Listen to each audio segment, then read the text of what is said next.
There's Tom Brady. Yeah, he's got everything tucked away, doesn't he? Patriots at the Oakland Raiders on Sunday Night Football.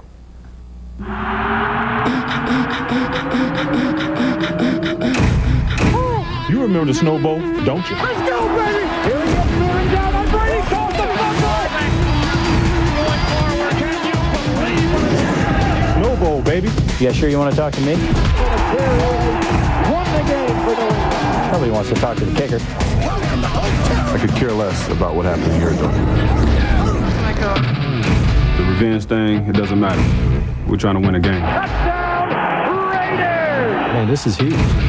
Who's playing in January? Brady throwing end zone, touchdown! That's what it's all about.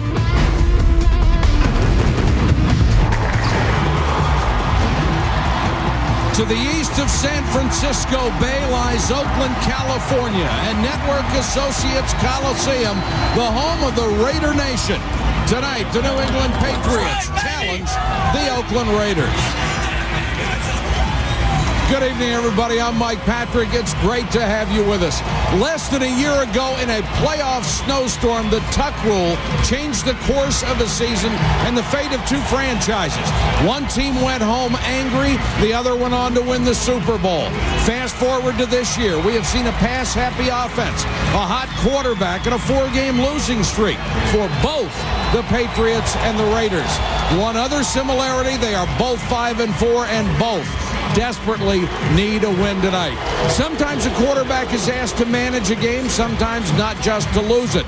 But Joe, tonight, they're asking the quarterback to go out and win it. So what else is new for these franchises, Mike? Rich Gannon set a record the other night, and now Tom Brady threw 55 passes last week. Both of these guys will have to have their part. And isn't Tom Brady a great story?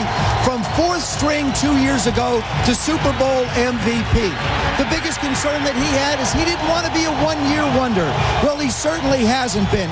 And the thing that you want to have is the respect of your opponents. Talking to Bill Romanowski yesterday, he pointed out the fact that Tom Brady is the type of a quarterback who keeps plays alive, whether it's calling his own pass play like he did in the last game to win it, whether it's avoiding a sack or just stripping a defender from a possible interception. These are all the things that he's capable of doing. But the neatest thing I found, Paul, was when he had a chance to talk to him. Tom Brady said, wouldn't it be really great if we could win another Super Bowl? He's so excited about the opportunity, and it's here. Well, he wants another one.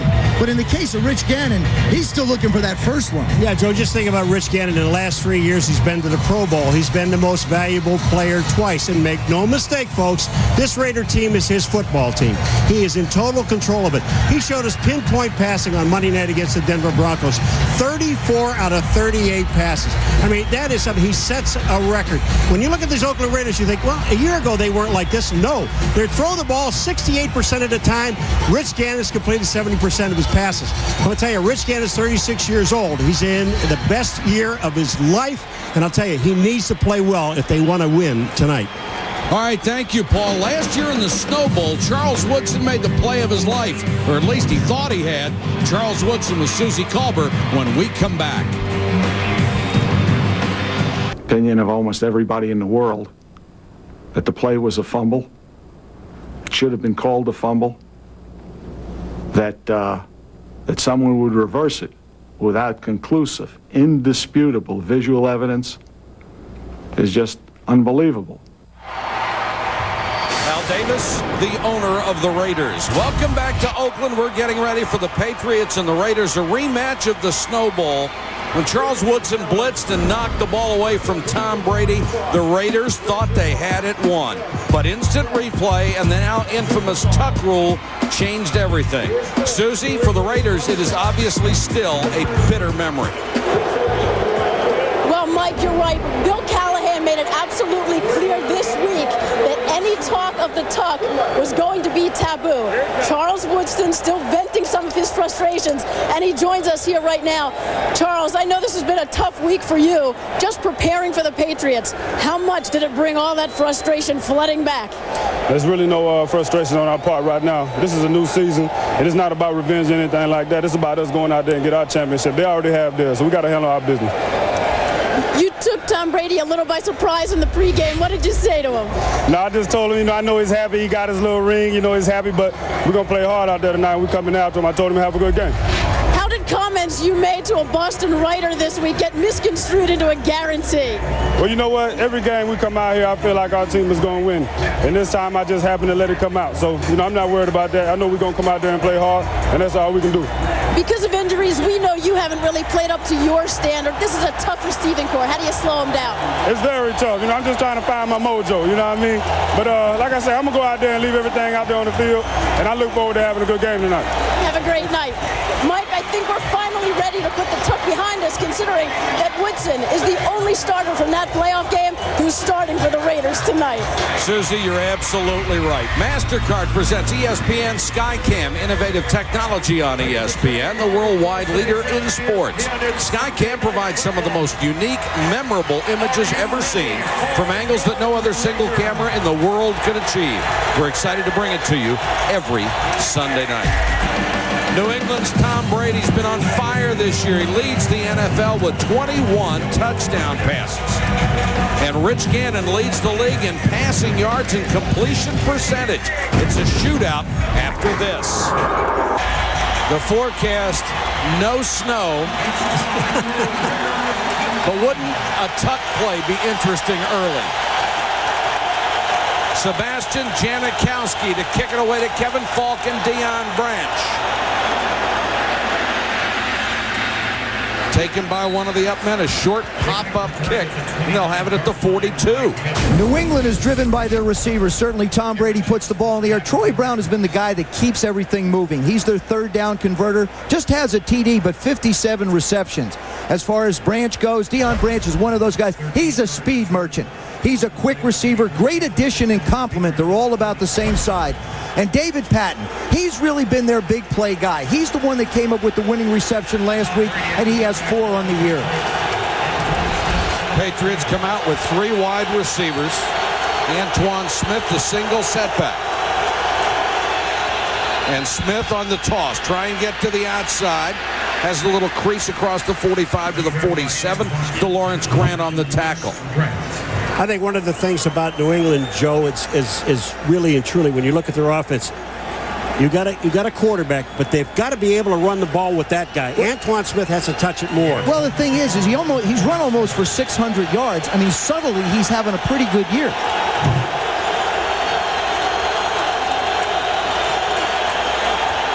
Brady steps up in the pocket and throws incomplete, intended for Brown, and a flag is down.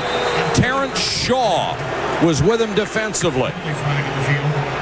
The nice thing about pass interference, the officials really don't need to call it. You can just let the players do it. They'll do it for you. They're always there, letting you know that they've interfered with someone. They call holding. Ed Hockley making the call. 13th year in the league, 11th as a referee. Ed joins us directly from the weight room tonight. Oh, yeah, he's going to have to cut some holes in that shirt. Holding, defense, number 26, before the pass. 5-yard penalty, automatic first down. So the veteran Rod Woodson is called for the hold and not interference on Terrence Shaw. Both of these sets of wide receivers pose problems if you want to play zones. That's why I think you may see quite a few interference calls or holding calls by the secondary in this game. We saw what Rich Gannon did with the Denver Broncos when they wound up playing zone against them last week. Brady third in the NFL in yards, number 1 in touchdown passes.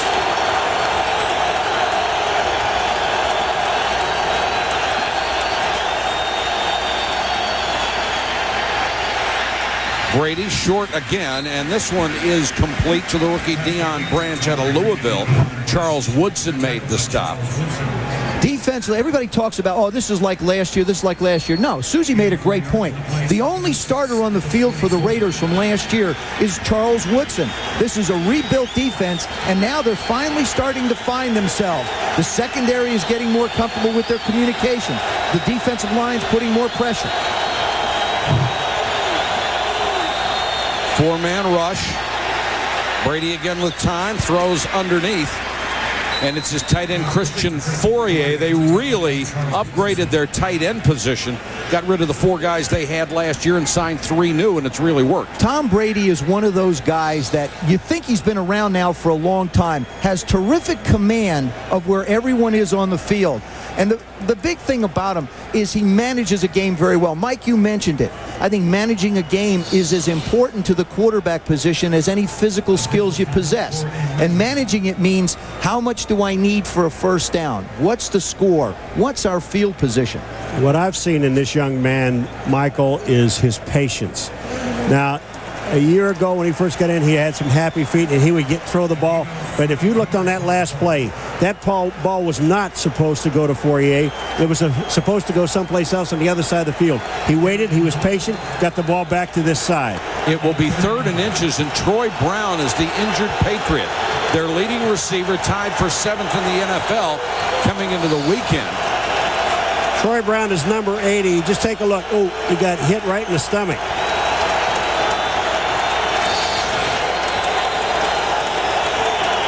Isn't that the worst feeling? You get hit if it's lower in the stomach, yes. Well, even the stomach is bad. That's an injury Hallmark doesn't have a card for.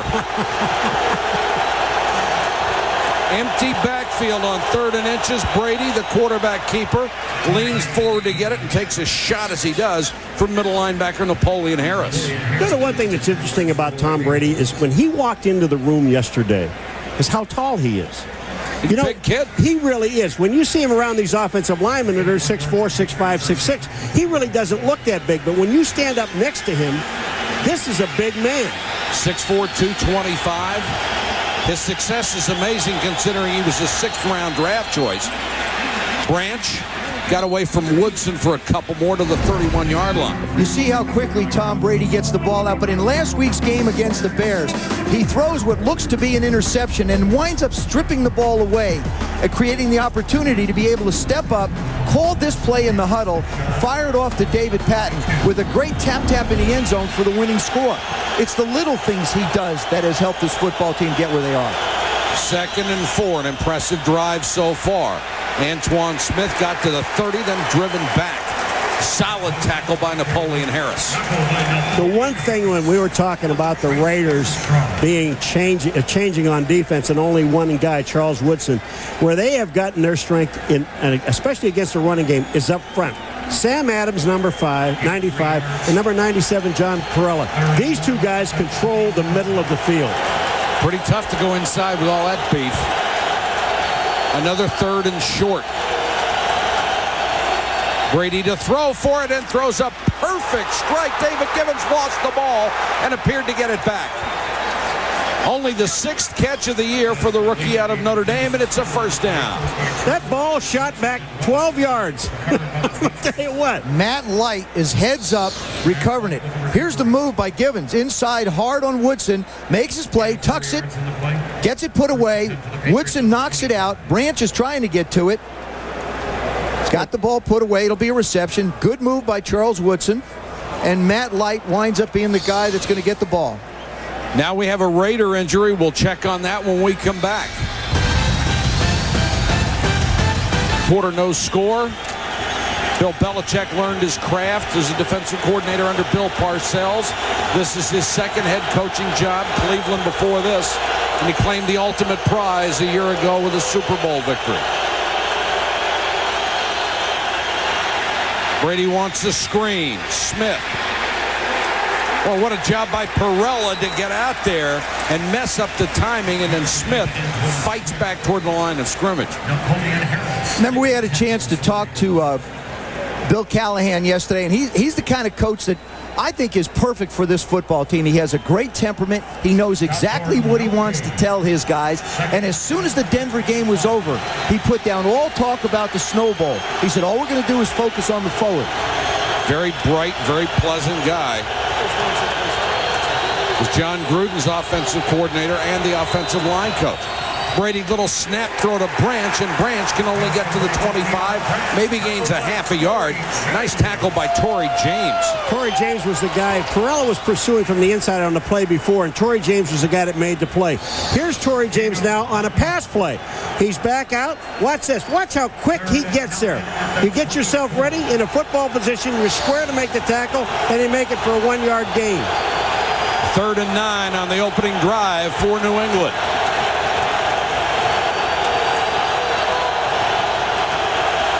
Blitz coming. Brown, who's back in the ball game, dives, but he's a yard and a half shy of a first down. And Brady has hit every throw on this drive. And here comes last year's late season hero, Adam Vinatieri, who was 15 out of 16 on the year last week, 4 out of 4 against the Bears, and had a 57-yarder that had room to spare. I wasn't with you guys only the last 5 years. Have you ever talked to a kicker before yesterday? First time in 18 years I ever talked to a kicker. But you know something? I learned something. Yeah, I think we all did. He speaks English. 36-yarder. And Vinatieri is perfect. The kick is good. And the Patriots take the opening kickoff and make it pay off with a 3-pointer. Patriots, Marcus Knight deep Marcus Knight deep for the legal. to receive. Vinatieri has it teed up at the 30.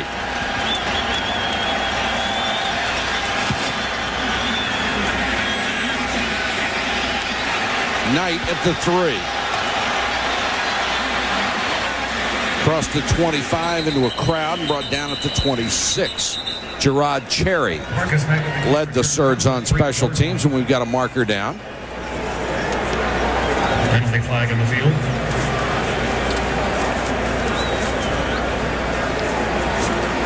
Gerard Cherry making the tackles. And that will back the Raiders up. You know, we talked to Bill Belichick, and he said there are 3 things that we have to do. When you see Jan receivers at the line, not just those 2 guys, but their defensive secondary. They have to stop these guys from getting off the line of scrimmage. Rich Gannon out of his spot. Rich Gannon is going to sit behind these big 5 guys and go through passing lanes. They've got to get him to move. And the other thing is when they throw these short little dinky passes, they've got to get pursuit and make sure they make tackles early.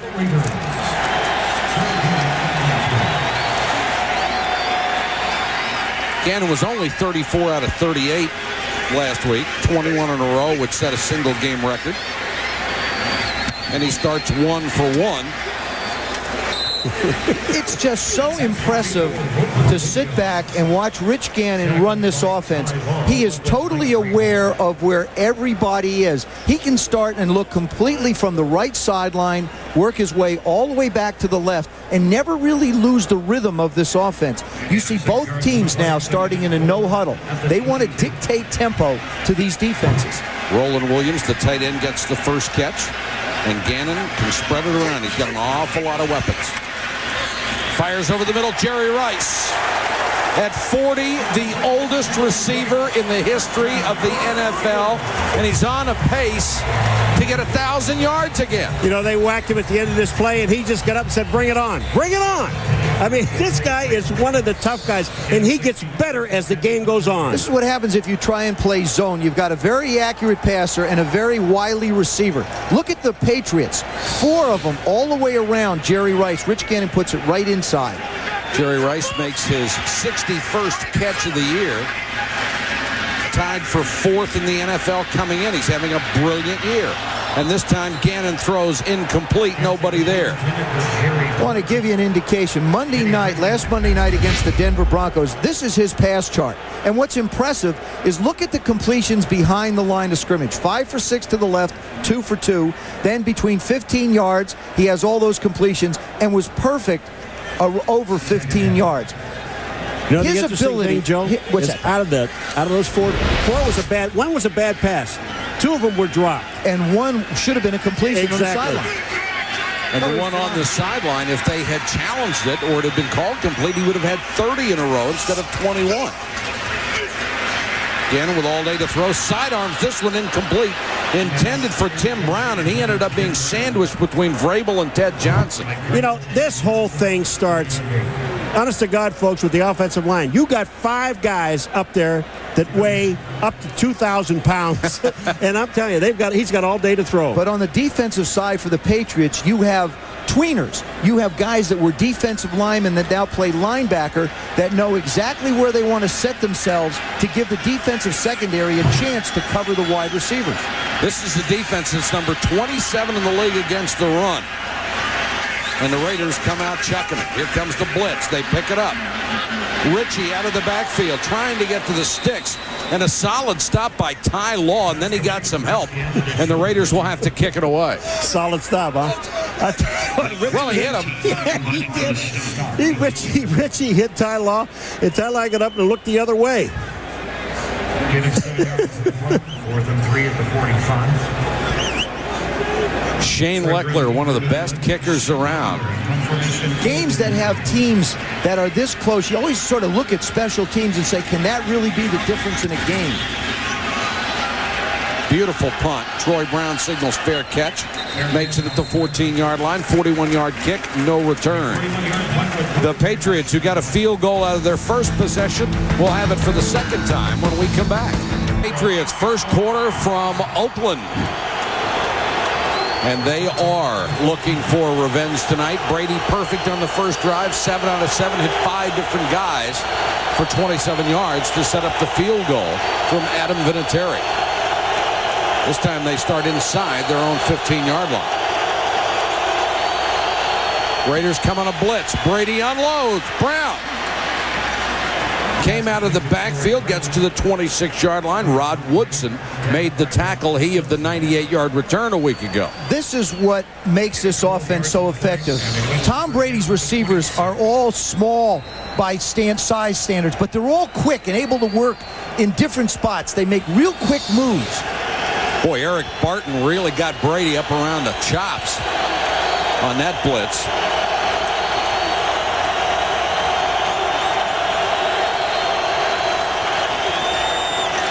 Smith waits for his blockers and gets a couple.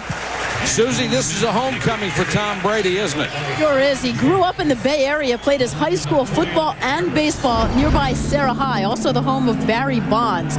Since he left when he was 18, he's only played 1 game back here. That was the East-West Shrine game. So we wondered, why did he choose football? Well, he said baseball was too rough. His elbows and his knees always hurt him. Yeah, right.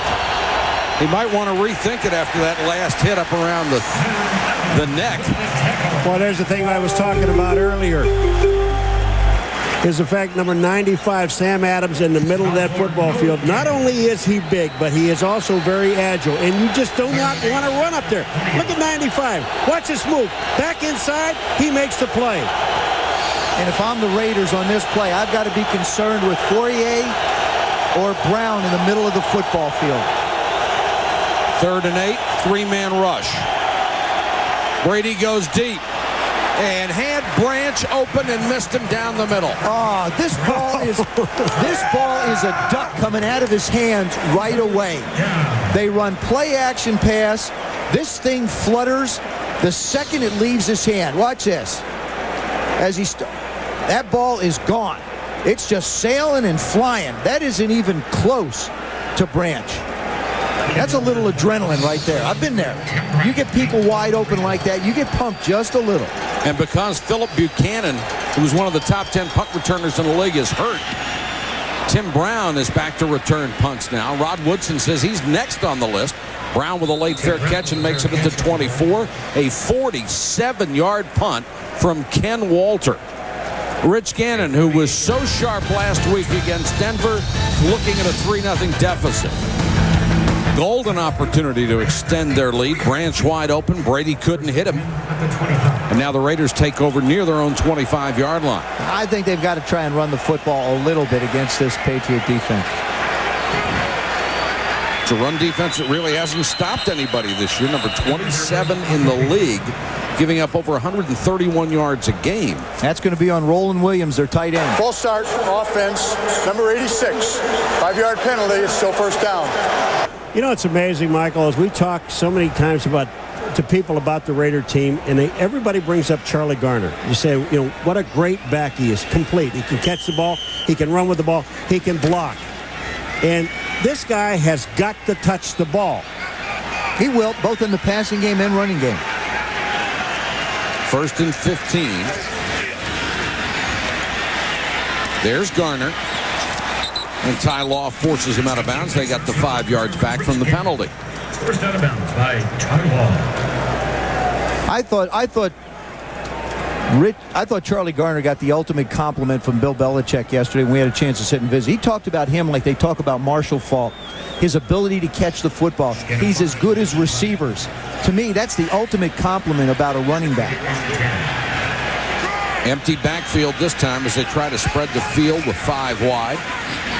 Gannon over the middle. Tim Brown to the 38-yard line. First down, Oakland. Willie McGinnis makes the stop. When you empty the backfield, especially the Raiders, with those 5 guys that they have up front, that means that limits what you could do on defense as far as rushing the passer is concerned. And all these 5 guys do is stand shoulder to shoulder, and he's got all day to throw. What you wind up with is a mismatch like that where you get Willie McGinnis, a defensive end / linebacker, trying to cover Tim Brown. You can't do it. Ooh, he took a shot to the head. One of the all-time leaders in catches, touchdown catches, and yards. A little slow getting up, walks off. Played for 13 different quarterbacks here, 6 different coaches. There's one thing that doesn't change in Oakland. Actually, 2 things. Al Davis and Tim Brown. At least for quite a while now, 15 years. He's led this team in catches and yards for 10 straight years and now needs only 12 catches for 1,000. Jerry Rice and Chris Carter, the only other men to do it. Garner offset this time and goes out as a receiver and looked before he had it in his hands. Oh, I'll tell you what, he had Jerry Porter, number 84, on the bottom of this field, and there was absolutely no one within 15 yards of Porter. What I see the difference in the Raiders tonight versus Monday night when they played the Broncos, in that game, every receiver caught every pass thrown their way. It was, yes, Rich Gannon throwing the ball, but every receiver caught everything. We've seen the ball not be taken care of as much in this game tonight already. 8 plays, 8 passes for the Raiders. Looks like the game against Pittsburgh, and here's the draw to Garner. And the white shirts swarm in a hurry. Let's go to Susie. Well, Mike, Ty Law was funny when he talked about preparing for this game. He said the Raiders have so many formations that he actually got tired of watching film. He said he can't believe that Rich Gannon finds any time to sleep because he's never seen a quarterback so adept at knowing where every single one of his receivers is on the field at all times. He had to turn that Monday night game off, he said, because that can get into your head when a team beats a supposedly good team that bad. And he also said, I really question what Gannon does with the rest of his life. 4-man rush. Gannon tipped at the line. Law had a shot. Raiders have it. Roland Williams. Doug Jolly. Jolly. Right. Doug Jolly stays with the play. Young rookie out of BYU. Missed a lot of training camp because he was hurt. Starting to work his way into the offense. This makes up for the Charlie Garner bounce. There's the pressure up the middle by Brewski. Tim Brown tries to make a play on it. Doug Jolly just slides in with the catch. Great hustle on his part. Gannon sidearms it to Brown. Tim Brown to the 28-yard line, another first down. You know why? You look at the time he has. Rich Gannon has all the time that he wants, and then he slides. The reason why, Paul, take a look at them. They're at the line of scrimmage, and the Patriots really have no idea where they want to line up. It looks like a Chinese fire drill out there. Bill Belichick told us yesterday, he said they have so many formations. We were trying to stay in one base deal. Garner on another draw. Flags down everywhere. That's holding.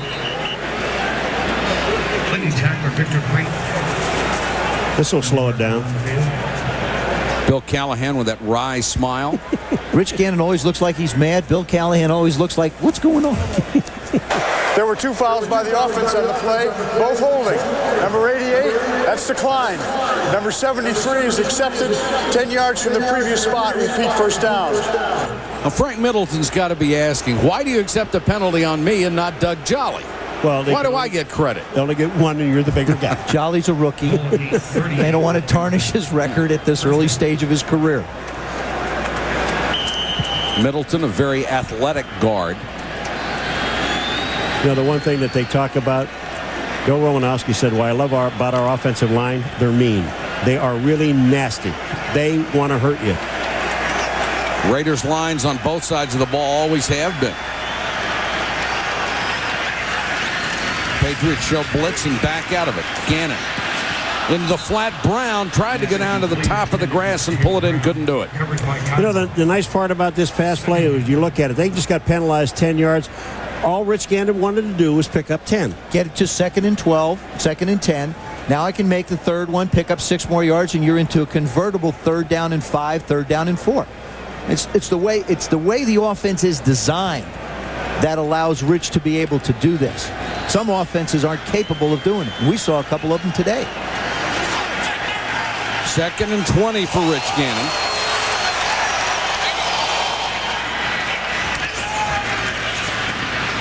Good protection again. Throws for the corner. Otis Smith knocked it down. Had a shot at a pick and knocked it away from Jerry Rice. Knocked down by Otis Smith for the Patriots. Jerry Rice is smooth, but Otis Smith wants to play him real tough. He's been around a long time. This is Otis's 13th year. Stays right in Jerry's hip pocket and then breaks back on the angle of the ball to try and make a play on it. Otis was smoother. On that one, thought it was really funny when Ty Law talked about covering Jerry Rice. Said, normally I want to go out and show him something they haven't seen before. What can I do with him? Well, the other thing he says, I'm probably going to learn something tonight that I didn't know. 3rd and 20.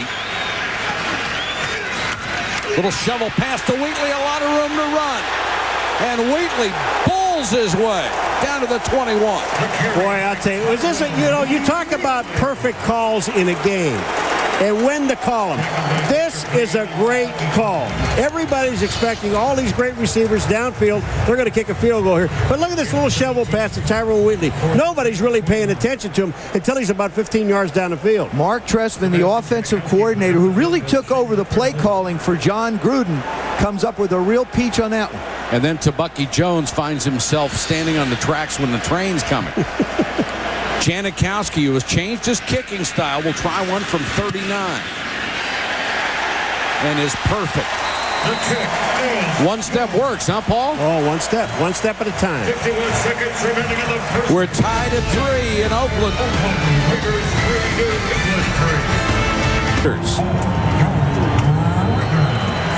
54 yards on the drive. Janikowski finished it off. And this one bounces to Branch. Nice cut. Monday Night Countdown at 7:30 Eastern on ESPN. It's not starting a week after this. And I think it's the right thing, actually. I think Kurt Warner deserves the opportunity to go back and get his job. But the pressure is going to be unbelievable on him to keep the standard going that Mark has set. Even though Bulger is making all of West Virginia very proud. And his dad, who I went to school with, yes, Jim. Who played behind you at Notre Dame. Yep. Travian Smith called for a face mask. And New England will move it out to the 36.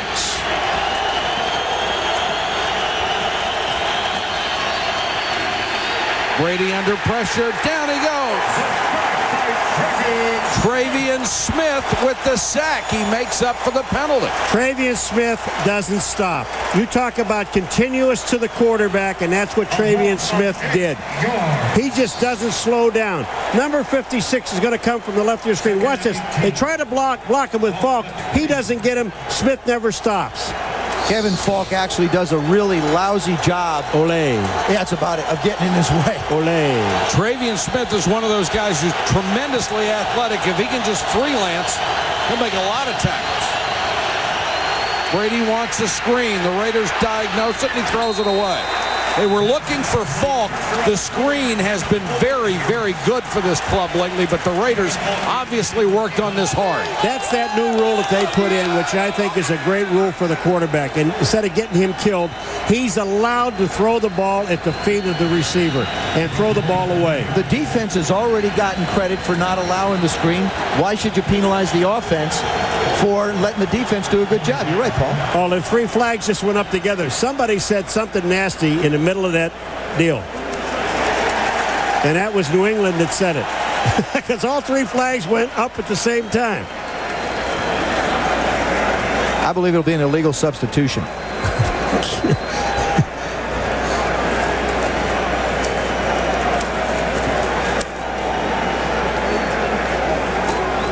Still sorting it out. I don't think I'd argue with Hockey League. No. It's bigger than some of the players. Ineligible receiver downfield by the offense. Number 65. The penalty is declined. Brings up 3rd down. That's what happens on screen plays when the timing is offset. When a quarterback tries to buy time, we talked about the fact that he's able to throw the ball away. But his offensive linemen can't see what's going on behind him. They go 1-1,000, 2-1,000 release. 3rd and 18. They're on their feet in Oakland.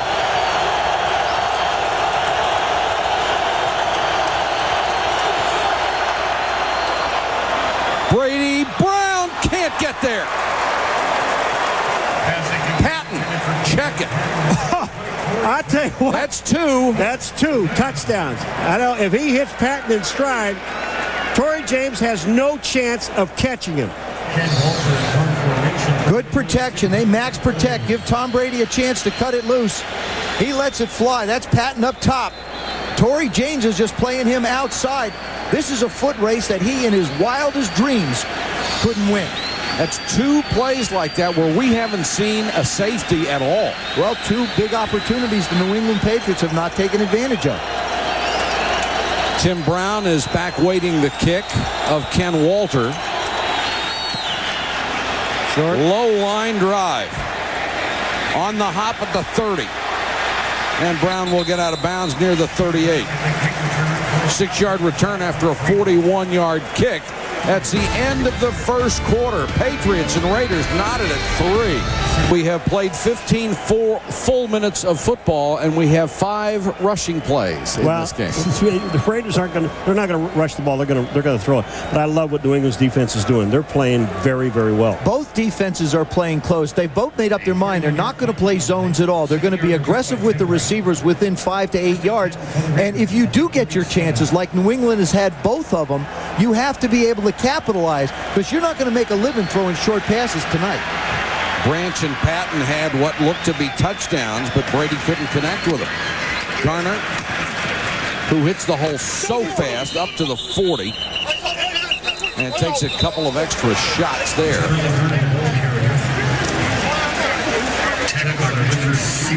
A lot of these players will tell you, hey, last year doesn't mean anything. Coach Bill Callahan said he didn't want his players talking about it. A couple players said, this is this year. I don't buy any of that stuff. These guys really want revenge on the Raiders side. New England wants to beat them again. No, I don't agree. Knocked away. Ty Law, one of the best, reaches in around Jerry Rice. Just to take that point one step further, Michael, they're both 5-4. They're both in a divisional race, and they're both in divisions where any of 3 teams could wind up qualifying for the playoffs. So to win the division is going to be so important. And now you have to start to really win football games, especially if it's a conference rival. I'm not saying it should be a factor. I'm just saying I think it is. 3rd and 7. Empty backfield for Gannon.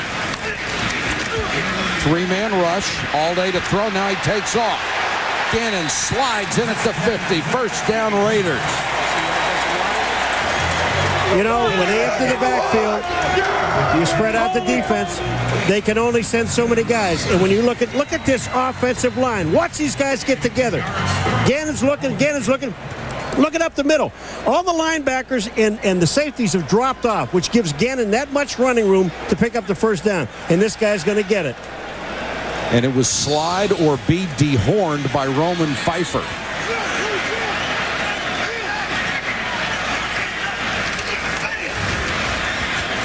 Gannon short underneath to Brown. He's brought down at the 46. We talked about the Raiders' offensive line. Sims at 300.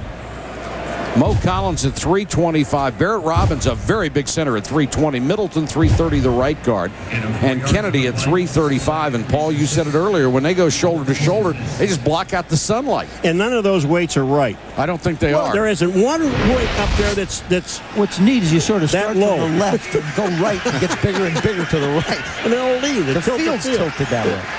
Tyrone Wheatley is in. They've got 3 wide receivers to the near side. Now Brown goes in motion. Little shovel pass to Wheatley. Nicely designed play. And he gets down to the 41-yard line. Teddy Bruschi made the stop.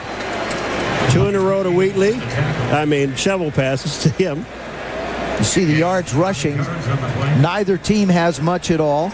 Raiders have been relatively successful throwing the football. The Patriots have missed 2 opportunities to add 60 or 70 yards to their passing total. Zach Crockett comes in with Ritchie on 3rd and short.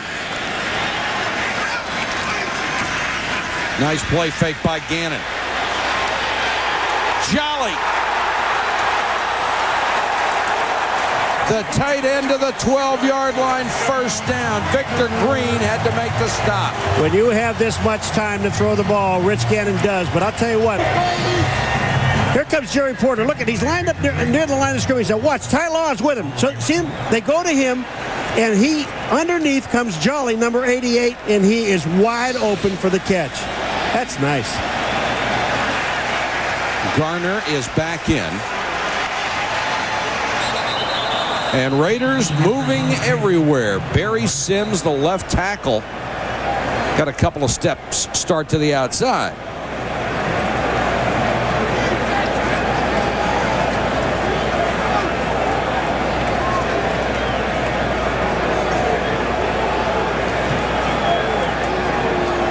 Now you'd think maybe, okay, New England drew him off sides, but Barry Sims was pulling. The first thing to happen was a false start by the offense, number 79. It's a 5-yard penalty and it's still first down.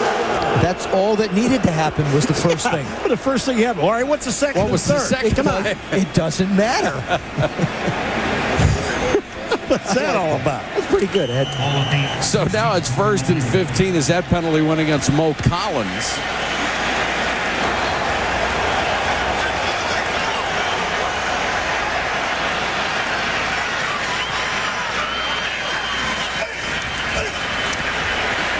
Gannon sidearms another one, complete. Garner inside the 10.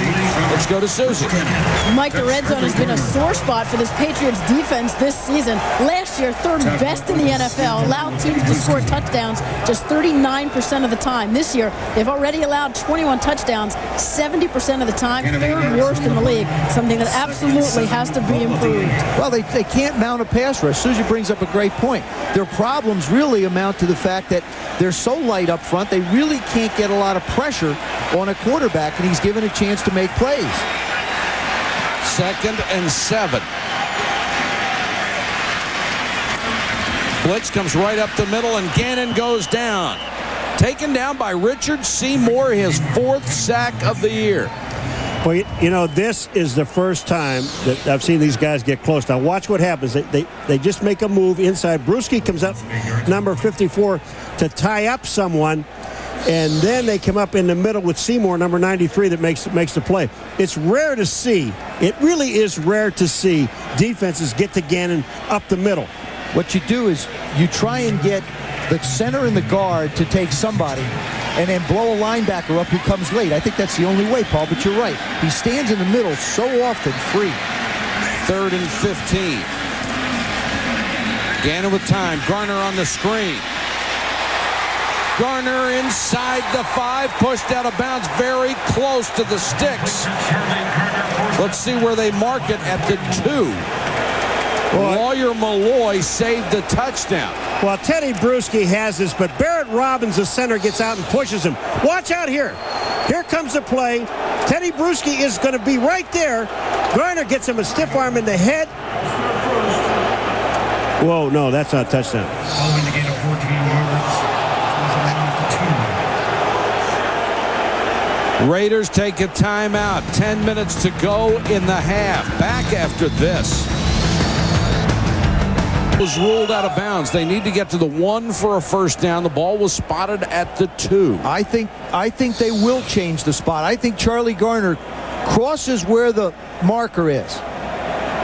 See, I think he crosses it about maybe 6 inches inside the first down marker. Now remember, it has to be conclusive. Well, I'll tell you, where his feet leave. No, where his feet leave, that ball is inside the 1. I agree with you. He hasn't touched the ground. Now, this is the shot I think that shows it the best. He's airborne right now. He's not out of bounds. He's still not out of bounds. And now the ball is out of bounds when he hits the ground, almost at the goal line. So I believe they'll change the spot and make it a first down. Touchdown? Yeah. It's almost a touchdown because the pylon is right there. And the goal line extends past the ending of the field. Right. It goes right down to San Mateo and on over the bay and hangs a left someplace. But I think it's a good challenge. It's a great effort by Charlie Garner. He's pinned on the sidelines and just makes the turn up the field to make the play. Hockley's way down here on this left 20 looking, so it's going to take him an hour to get back. I think the thing that they will talk about is where the ball will and should be spotted. And it should be a first down. Now, Bill Callahan, of course, was the offensive line coach here. Here come. I don't think they'll move it. Oh, I think they have to. I mean, when you look at it, he was never out of bounds. The issue is under replay is where the ball crossed the sideline as the runner was going out of bounds. After reviewing the play, I've determined it went out of bounds at the 1.5-yard line. We'll place the ball at that spot, then determine whether it was a first down. Since the ball was moved from the original spot, there is no additional timeout challenge to Oakland. However, they did call a timeout before the replay. Therefore, they have already spent that one timeout. What a wonderful explanation. Don't you love that? Yeah, it was. And what you couldn't have done, say he continued in the air and got to the goal line. You can't place the ball at the goal line. You've got to place the ball where he crosses the white stripe. Right, but right there where he crosses it, I believe the ball is at the 1.5. I think that's an excellent job. You can almost look at the shadow to give you an indication. It will bring up 4th down and a half yard. I will say this, if he managed to hit the pylon with the ball, would have been a touchdown. It would have. This was one of the issues that was a problem in the Bear game and the New England game. The Bears felt that there should have been a measurement at the end of that game, and it never happened. They're going to go for it. And I like it. And Rich Gannon is so masterful with play action. You can't rule out at all that they'll take a shot at putting the ball in the air. Well, they've got their short yardage specialist in there. Zach Crockett, number 32. He'll line up presumably behind John Ritchie. This team has only gone for it on 4th down 4 times this year. They've made it twice. And Zach Crockett has only carried the ball 9 times. Got 1 touchdown. 10 now. You believe he'll be 10? 10 now. This is where size makes a difference, I think, down around the goal line. 4th and inches, and they're going to stop it again. Reset the clock to 10 minutes, please. 10 minutes. Got to put 5 seconds back on the clock. There we go.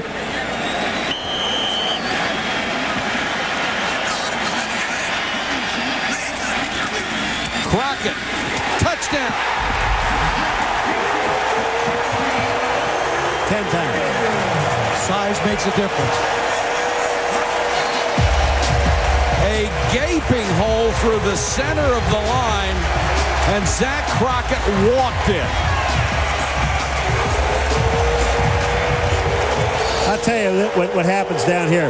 This tells you if you're a man or not.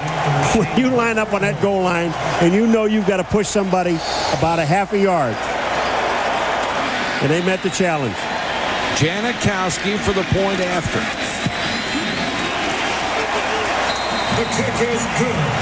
And the Raiders have the lead, 10-3 at home.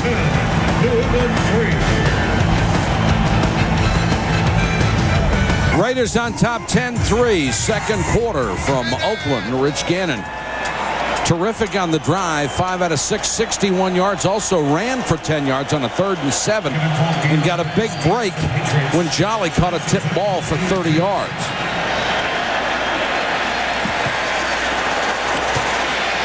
Branch will bring it out of the end zone, has a seam, and takes it to the 29. Tom Brady now finds himself down a touchdown. Back with the Patriots offense in a moment. Second quarter score from Oakland. The Raiders 10, the Patriots 3, and Rich Gannon winning the head-to-head battle with Tom Brady, the battle of quarterbacks so far tonight. Brady could have had a lot more yards, missed 2 wide-open post patterns. Smith dives forward to the 33.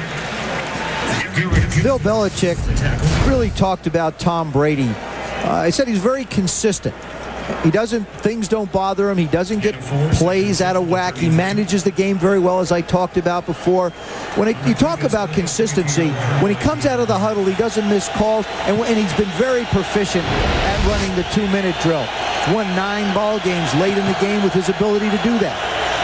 2nd and 6. Smith again behind Edwards. Nothing doing this time, and DeLawrence Grant helps shove him back. You know what I like here in the play calling of Charlie Wise, the offensive coordinator of New England?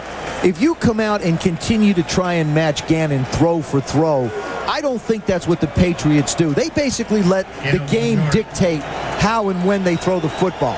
And I think in Charlie's case, he comes out, tries to run it a little bit, slow things down a little. Now you got 3rd and 5. Now try and convert the first down. You like the fact that they only got 5 yards and 2 running plays? I like the fact that they ran it. Brady with room. Throws off balance. Caught. And they'll keep the chains moving as Troy Brown, the 3rd down specialist, makes the grab. Rod Woodson with the tackle. That's an example of what Belichick was talking about when he talked about Tom Brady. And also Romanowski. He keeps plays alive. Here you see it from Skycan. Now step up in the pocket, start to run, nope, and then just flips the ball out. Troy Brown makes the play for him. Always has his eyes downfield, looking for somebody to get the ball to. Well, that's a tough throw, too. Smith on the toss to the Raider 45-yard line. Rod Coleman made the stop for Oakland. You know, you really can see it, though, Joseph, and especially in this part of the game now, that the Raiders were bound and determined when they came into this football game. We are not going to match pass for pass and get into a throwing contest with the Raiders. No, New England, Charlie Wise has got a way that he wants to approach it, and I believe that Tom Brady is a better quarterback if he does have the support of a running game.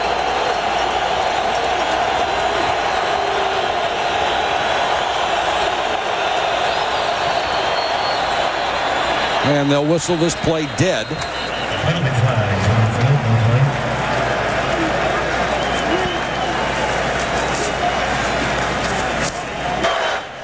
The defensive player did not enter the neutral zone. Therefore, it was a false start.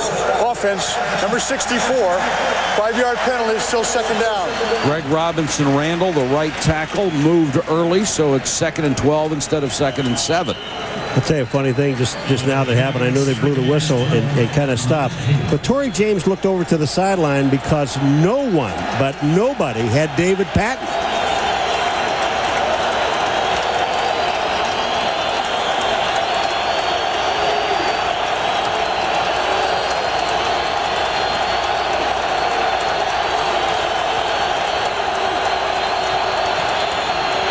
Blitz coming, and Brady goes down at the 41. DeLawrence Grant, 3.5 sacks on the year. He came clean on the right side. He beat Matt Light, number 72, the left tackle. Brady takes the deep drop. Here's Grant. Look at this. He just runs right by Matt Light. How important is a false start? You go from 2nd down and 7 to 2nd down and 12. Now you're at 3rd and a whole bunch. Every time we've had 3rd and a whole bunch, they've had a guy wide open down the middle. Back at their own 42. Brady with time. That may have been tipped. It's intended for Fourier, but incomplete. A punting down. These are the kind of problems that the New England Patriots have faced. When they lost those 4 games, these are the kind of situations that Coach Belichick talked about. He said, we couldn't convert 3rd downs. We made penalties. We miscued on opportunities. All the things that haunted them have haunted them in the first half. Ken Walter with the lowest punting average in the league. That's one good one, one bad one tonight. Pressure on him this time. He goes down, and there's a flag down. Now, if it's running into the kicker, it's only 5 yards. Roughing is 15 and a first down. I think this one will be roughing. Yeah, it is. It's 15 yards and a first down. Boy, they came right up the middle and right into his face. Look at here. Personal foul. Roughing the kicker. That was some pretty good acting on top of it. Marcus Knight, number 83, winds up right in the middle. Right smack dab in front of the kicker. And all you have to do is have the kicker come forward and hit you. I mean, I think Marcus Knight closed his eyes. When he made the turn in, I think he closed his eyes and didn't really see what was in front of him. Huge penalty on Oakland, keeps the drive alive. Little swing pass to Smith, and Smith has the first down inside the Raider 32. Well, it's just a missed tackle by Napoleon Harris. And, and once you miss a tackle, you limp. Antoine Smith, look at this. Bad angle. Napoleon Harris has the tackle. All he has to do is make it. Now he's limping. They made him stay in. Remember, they let Greg Biekert go and gave the rookie the job at middle linebacker. Smith lowers his shoulder and then spun down just outside the 25.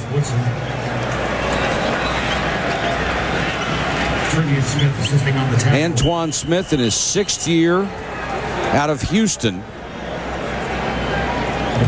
8 carries, 2 catches. One of the great stories we had ever heard. He had a chance to go to Auburn, but decided that he needed to stay home and get a job in a cloth dyeing factory at $4.50 an hour because his grandmother had to have chemotherapy, or his grandfather had to have chemotherapy, and his grandmother had to have dialysis 3 times a week, and he was their support. He was the one that took them to the doctor, paid the bills, did a wonderful job, and then eventually wound up at Houston. Well, you know, the thing about it is in Buffalo Bills got rid of him. They didn't use him, and the guy has never said one bad thing about the Buffalo Bills. He's just happy to be where he is. 2nd and 4. Smith, first down and more. Inside the 15-yard line. We talked about the job that the Raider offensive line did down on the goal line. Now you look at the job. Mike Compton, the left guard, 77. Damian Woody, 65. Watch those guys up the middle. They just turn it, the hole, and there's Antoine Smith. He's gone for 8 yards.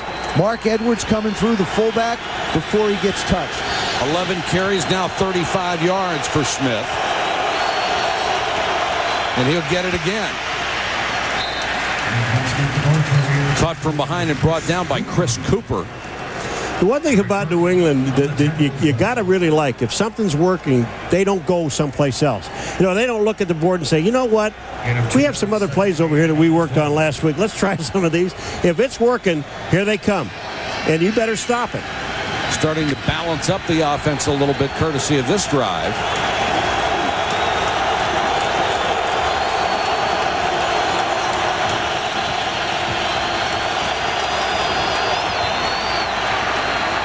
Brady looking deep to the corner, had Patton open and missed him.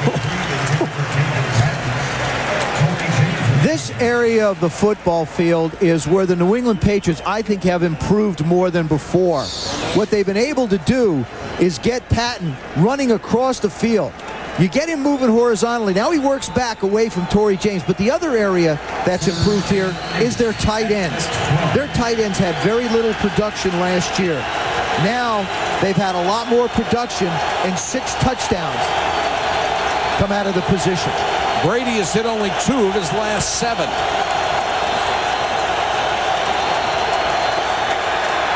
Forced out of the pocket, throwing on the run, incomplete. Patton got his hands on it, couldn't hold it. Intended for David Patton. Coverage by Charles Woodson. 4th down. I love the in-house announcer, covered by Charles Woodson. Patton was open, and when this ball is thrown, look where it's thrown. There's Patton. It's thrown behind him. If it hits him in the chest, it's a touchdown. Here comes Patton across. Look at here. He's coming into Woodson. He's there. You know what? There's the reason it was behind when him. you look at it, Woodson would have nailed him or gotten the ball. Vinatieri from 31. He's already hit from 36. Now 17 of 18 this year. 16 remaining in the first half of play. And because of that roughing the punter penalty on 3rd and 20, they're able to keep the drive alive and get a field goal. Susie? Well, Mike, Brady just missing his mark tonight. I mean, typically known for his consistency. Some opportunities missed, particularly down the field. This play, deep branches wide open down the middle of the field, and Brady just overthrows him. Missing his mark tonight. Just 2 out of the last 8. And then down in the red zone, I mean, key into the red zone. That's where you've got to be able to make those plays. Brady typically, he's usually on the mark, not tonight. Susie, to take your point one step further, the last 2 weeks he's played with a glove on. The weather has been cold and he's played with a glove on. And he said he likes it. He doesn't feel like there's any difference between throwing with the glove and not throwing with the glove. I beg to differ. I think he gets a better grip with the glove. He even told me the ball spins out tighter. It's easier to throw in the wind. And from what I've seen tonight, the way he's thrown the football, if I was him, I would consider wearing it all the time, so at least he has a consistent feel of the ball on his hand. Charles Woodson, who's had so many injuries this year, on the sideline. He would have had a pick had Brady not thrown behind Patton. Or a kill.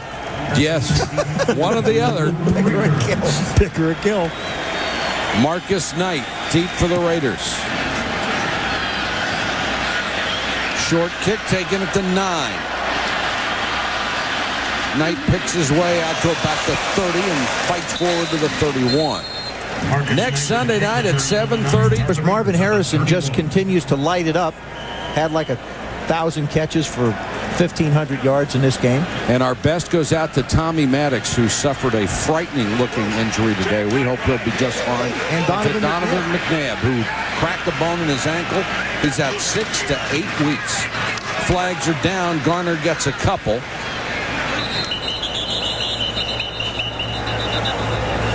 The carry by Charlie Garner, tackle by Richard Seymour. Penalty marker on the field. There, you just mentioned Donovan. The runner's forward progress was stopped. But he breaks his ankle in the 3rd play and still throws 4 touchdown passes. Oh, I mean, what is that? Through the whole game. Illegal formation offense. There were only 6 men on the line. 5-yard penalty. Repeat first down. The Raiders need a win tonight. They are in the toughest division in football. Denver and San Diego both 7-3. What an effort by San Diego to win today. Oakland needs to win to stay within 1 game of the front runners. Overtime against San Francisco. San Diego, what a comeback that was. Wow. Denver, Steve Berline steps in and throws a couple touchdown passes to get them the win. And that's why Mike Shanahan got Steve Berline. From the 26, blitz coming. Gannon unloads to Garner. I love watching Rich Gannon play the position of quarterback. We talk about the fact that he stays behind the pocket. Not all the time. He slides around and does what he needs to. On that particular play, he slid about 4 or 5 yards closer to Charlie Garner to be able to make the completion in the throw. 2nd and 7. Brewski comes on the blitz. Doesn't get there. The pass is incomplete. Brown was held by Vrabel. That will be an automatic first down. He almost ripped the shoulder pads off. And he's saying right now, I didn't do it. He just spun him around. Well, Well, again, I think you have to... Pass interference, defense, number 50. The ball is placed at the spot of the foul. Automatic first down. Now, there's a case where Bill Belichick doesn't like the call, but Rich Gannon is scrambling around. He sees that Vrabel's got Brown. He just throws the ball. He had no intention of trying to complete the pass. You got to love defensive players, though. They can mug a guy in plain sight, and every time after the play, I never touched it. Saying Gannon's mad about something. I'll tell you one thing. He's had Jerry Porter open a lot. Tyrone Wheatley checks into the backfield. Brown end around. Flags are down, and so is Tim Brown. He gained only a yard. Patriots weren't buying that one. Tackled by Otis Smith and Roman Pfeiffer. Marker down on the field. And the preliminary indication, a hold against Oakland. Been hurt by penalties tonight. I think it's a good thing. Holding offense, number 73, 10-yard penalty, repeat first down.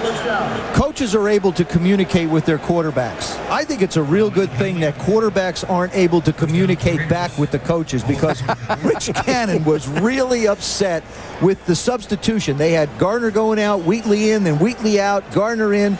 That whole play was confusing from the beginning, and I don't think he liked what was coming in from Mark Trestman or Bill Callahan on the sidelines. Patriots have committed more penalties than their opponents all year long. They're going to have to hustle to catch up to Oakland tonight. The Raiders 9 for 80 so far. Gannon with plenty of time underneath to Tim Brown, and he dives to the 39. This is exactly what we were talking about earlier in this game. All right. That got 10 yards back. Yeah. I mean, it was so easy to get 10 yards back. This team has never been greedy. Here goes Brown out. Ty Law said he was going to be covering, but he's not on that play. That's Otis Smith. Look at this. He just sets up and picks up another 4 yards after the catch. Just a little jog. Just jog on out. It's easy. And all these guys are so good after the catch. It's a big part of their offense.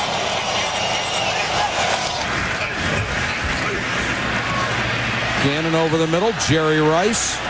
That gets them 5 and brings up a 3rd and 4. It's so efficient, the offense. It really is. I mean, Jerry Rice runs across the middle, and there's nobody even close to him. And if he wasn't late with the pass, Rice would have had a first down. He broke Walter Payton's all-purpose yards NFL record a week ago. Got a new helmet. Says he feels better. Lighter helmet. I said that'll probably add 5 years to you now. He started laughing at me. You just wonder how much longer he can play. There's no diminishing of his skills. He's still a brilliant receiver. 2-minute warning. 3rd and 4 from their own 45, trying to keep the drive alive at the 2-minute mark.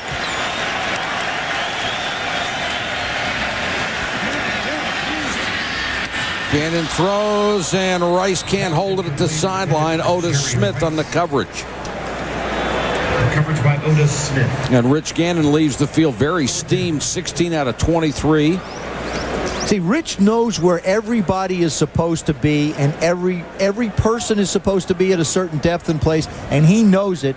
And he knows that that one didn't work out the way it was drawn up. Well, yeah, Charlie Garner over there also in front of Jerry Rice. And I think that's what he was mad about. They had 2 guys in the same spot. For the Raiders.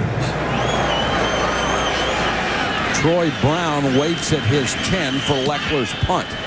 And a beauty. Brown fair catch at the 13. Fair catch by Troy Brown. And the New England Patriots down by 4, looking for a win tonight to keep pace with Miami. The Dolphins went to 6-4 this afternoon in a tightly bunched race. How about the Jets? How about those Jets? They're bouncing back.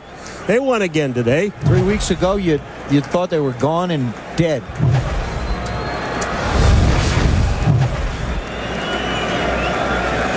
Tom Brady hasn't posted the really big numbers. Missed some opportunities. Just 75 yards, but he's hit a lot of different receivers. And as we noted, a couple of big ones got away. This is where he's excelled in the 2-minute for his ball club. Brady under pressure, lost the ball. Raiders have it.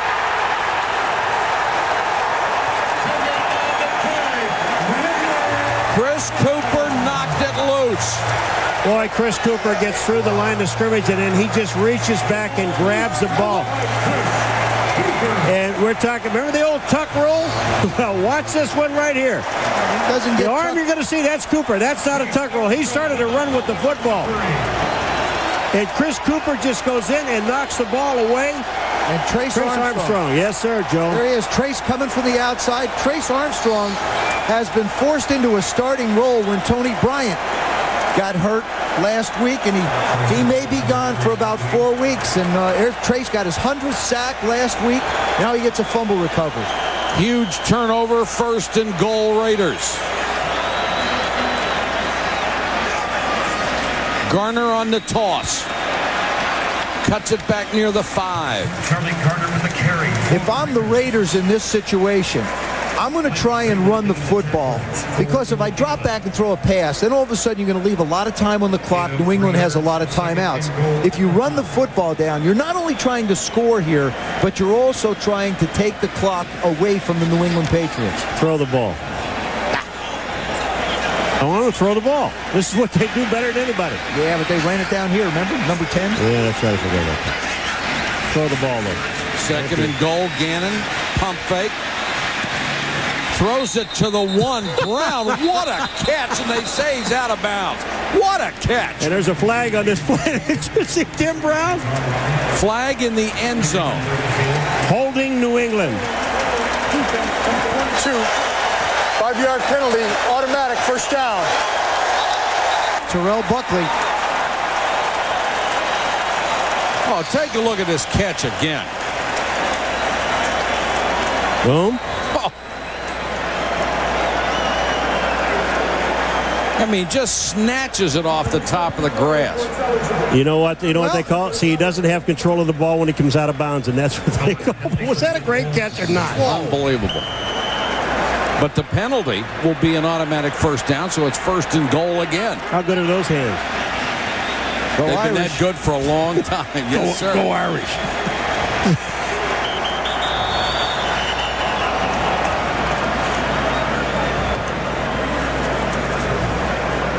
And we've got another stoppage. Ed Hockley going to the sideline, to the chain gang. He's running over to the replay booth. Now, remember, the challenge is only reviewed upstairs. What I don't understand is, why are they reviewing what possibly could be the reception when they already have a 1st down in lieu of the holding penalty? Well, they'd have it at the 1-yard line. I think that's the only way they're doing it. It would be 2nd down at the 1 instead of 1st down. Or the player went out of bounds. See, that even if it's a catch and there's a penalty, the penalty's on top of the catch. No. Sure it is. They can decline. No, they'll decline the penalty instead of, Paul. It would be, here it is again. Is this a catch? That's what they're checking. Now, you brought up the point that he may not have kept it and had control of it out of bounds. His feet are in bounds. He drags. When he comes down with the ball, you see it rolling in his chest. See, that should not be a completion. He has here, his feet are in. If you stop it right there, his feet are in. And loses control as he flips over. So I believe it's going to come back as not a reception. He did. The receiver did possess the ball with both feet down before going out of bounds. Therefore, the result of the play was a completed pass at the 1-yard line. That would make it 3rd and goal at the 1. It was also a defensive holding foul, so the offense has the option for the 1st and goal or the 3rd and 1. Oh, there's a big option. Gee, I just don't know. What would you do, Paul? Ooh. Come on. You have to make a decision before they snap the ball. Okay, they're going for 1st and 10. Okay. Which was enforced in the previous spot, leaving a 1st down at the spot that the ball is presently spotted. 1st and 10. They have 2 timeouts. They have plenty of time to run the football here. And they have 4 downs from the 2.5.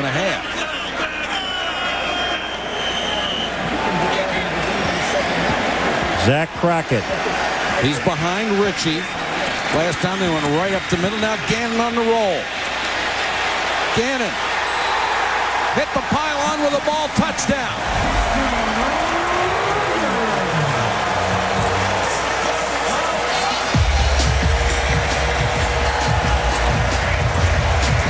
You know what, Michael? What a comfort it is to roll out and have Frank Middleton, 700 pounds, in front of you. I mean, when Gannon runs his bootleg back to the outside, he's got him. Watch this. Look at 73. This is Middleton. And Gannon's right behind him. Boom, he turns, makes a block. Gannon gets a touchdown.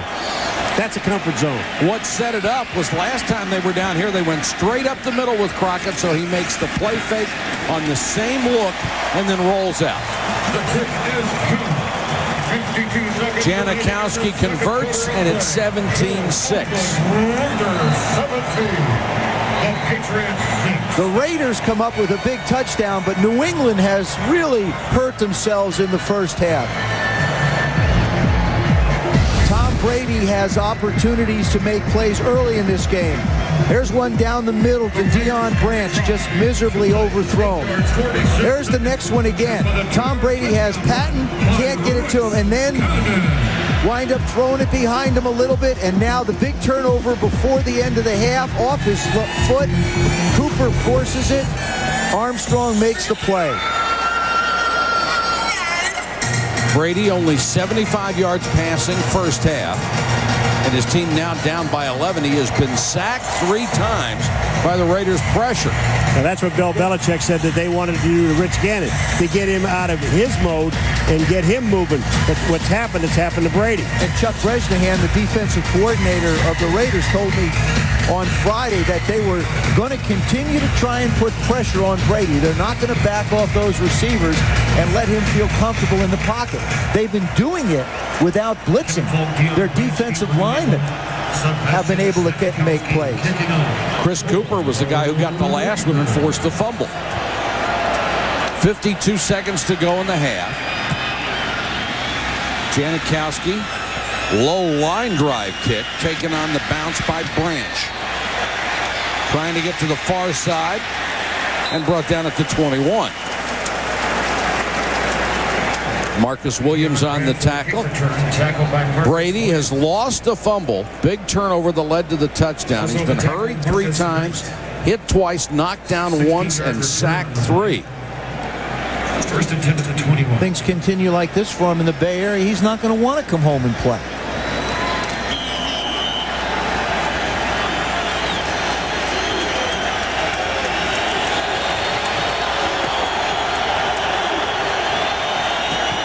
They go with a draw to Smith after the pump fake. And Smith out to the 27. Bill Romanowski makes the stop. This is one where they're going to have to get bigger chunks than that if they want to get in position. They've got plenty of timeouts, and they're just sort of letting time run down. Going to be very conservative here. Well, the thing about it, they want to make another big mistake. Right, nothing's worked so far. Let's go back in, regroup. We'll come back out. Only down by 11, which ought to be a very easy number for them to make up. They've been doing that quite well. Absolutely. Bill Belichick says, let's go in and talk about it. And that's the end of the half with Oakland on top. The big turnover got the spread from 10-6 to 17-6. And they are happy in Oakland. A sellout crowd come to its feet to give the hometown guys an ovation. Let's go to Susie Colbert. Tom Brady's been sacked 3 times, just 75 yards. What's working so well with your defense? Our defense is doing an excellent job pressuring the pocket and collapsing it and obviously making plays. But no, it's a function of the coverage and the backside. They're doing an excellent job allowing those guys to get to the QB. You were so complimentary of Bill Belichick's defense, how creative it is. Does that mean your offense is even more so, given the score? No, I still am. You know, this is such a tight ball game, and this is a team in New England that has generated a lot of points coming back in the second half, so we have a long ways to go yet. Thanks, Coach. Okay. Thank you, Susie. Our score here at Network Associates Coliseum, the Raiders 17, the Patriots 6. At the third quarter, Marcus Knight waits at the goal line.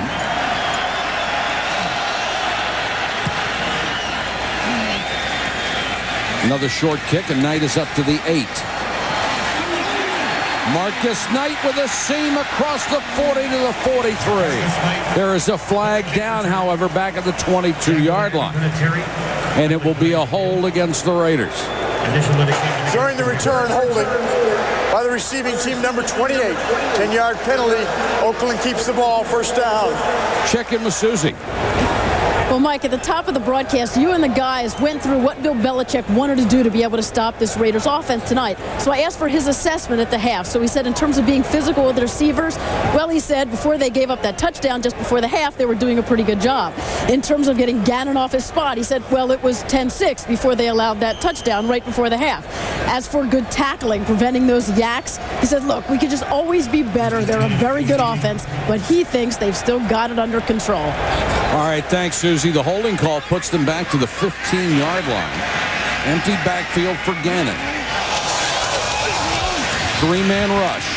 Underneath to Rice. Well, they run beautiful crossing patterns. Just to follow up on what Susie said, Bill Belichick thinks he may have this thing still under control, but if the Raiders march down the field and turn this into a 24-6 football game, that control won't seem as close as he might think. And you said they can run underneath routes. That time, that pattern, actually, Rice ran about 2-yard pattern and picked up 9 yards total.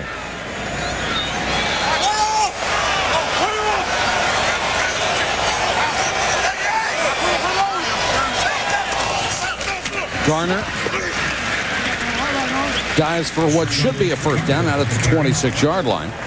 Tackled by Bobby Hamilton. Both of these quarterbacks came in so highly rated, and it's been Rich Gannon's night so far. 187 yards to 75 for Tom Brady. Neither has a touchdown, neither has an interception. 26. This is a 1st and 10, 25-yard line. Jerry Porter has been basically silent all night. Just got to think that this guy has got a big play in him. He's got 6 touchdowns. He's in the near slot. Garner. 6-7 yards for Charlie Garner. Monday night, we saw Rich Gannon spread the ball around, 7 completions behind the line of scrimmage. Now you see he's got 4 behind the line of scrimmage, taking a few shots down the field, but between the line of scrimmage and 15 yards is where he really makes his living. And it isn't the throw that distance, that's where the receivers are winding up.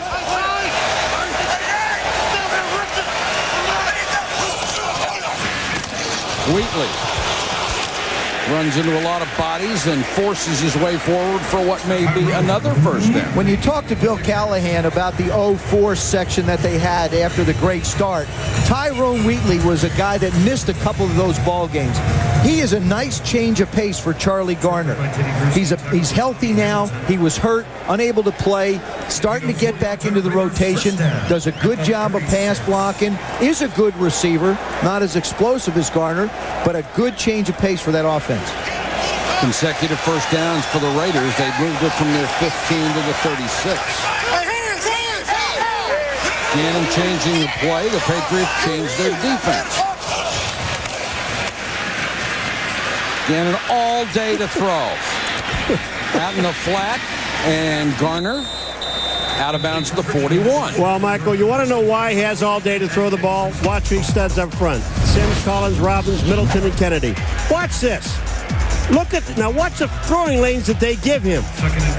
Bang, they block. He's got all the time in the world to throw the ball to the outside. Now watch him step up in the middle. I mean, he just has all day. If you don't put heat on him, he's going to stand back there and do the. And those, they're like running plays. Yes, pick they up are. 7 yards, 6 yards. And Rich Gannon throws to whoever is open. Wheatley hurdles one tackler. Looks like another first down out at the 46-yard line. You know what really is amazing? When you see a guy like Wheatley come in, and also Charlie Garner. They get the ball so rarely. Well, when they do get it, they want to make something happen. Oh, take advantage of the opportunity. I remember when we did the Oakland game against Pittsburgh earlier in the year, talking to Coach Callahan about the adjustments for Charlie Garner. They always wanted Charlie to adjust his running style. They finally said, don't. We'll let the offensive linemen speed up our blocks a little bit, and you just run hard and do what you do. Hits the hole so fast. Garner on a little toss this time. No place to go. They strung that one out beautifully. Victor Green ran him out of bounds. Roman Pfeiffer was the man who forced the play, came upfield, made Garner go toward the sideline. Well, if I've got all that big meat up in front, I'm going straight ahead. I mean, there's no reason to run side to side with this team. All you have to do is get one little teeny hole in the middle, and they're in it. Wheatley is back in on 2nd and 12.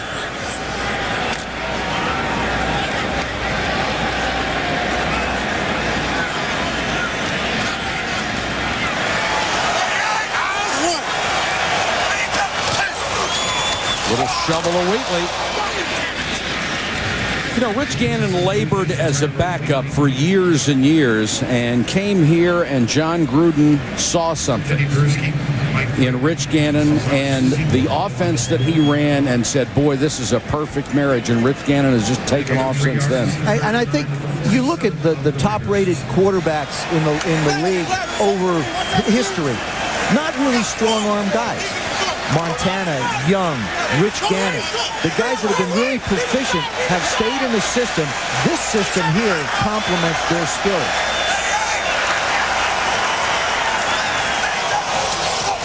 Third and 9 for the Raiders, and Charlie Garner. Nice throw, nice catch, first down. You know, the amazing part about this play, it is to Charlie Garner, but he also had Jerry Porter open in the middle of the field also. And, you know, Gannon's one of those guys, whoever gets open first, I'm going to get the ball to him. Take a look in the middle. You'll see 84 is there. Boom. But he hits Garner going right down the middle for the first down. That time, Roman Pfeiffer didn't give him a whole lot of time to look at Jerry Porter. Charlie, where are you?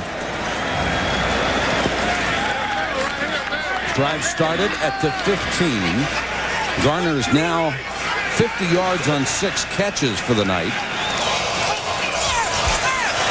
Blitz coming, they pick it up. And now Gannon to scramble.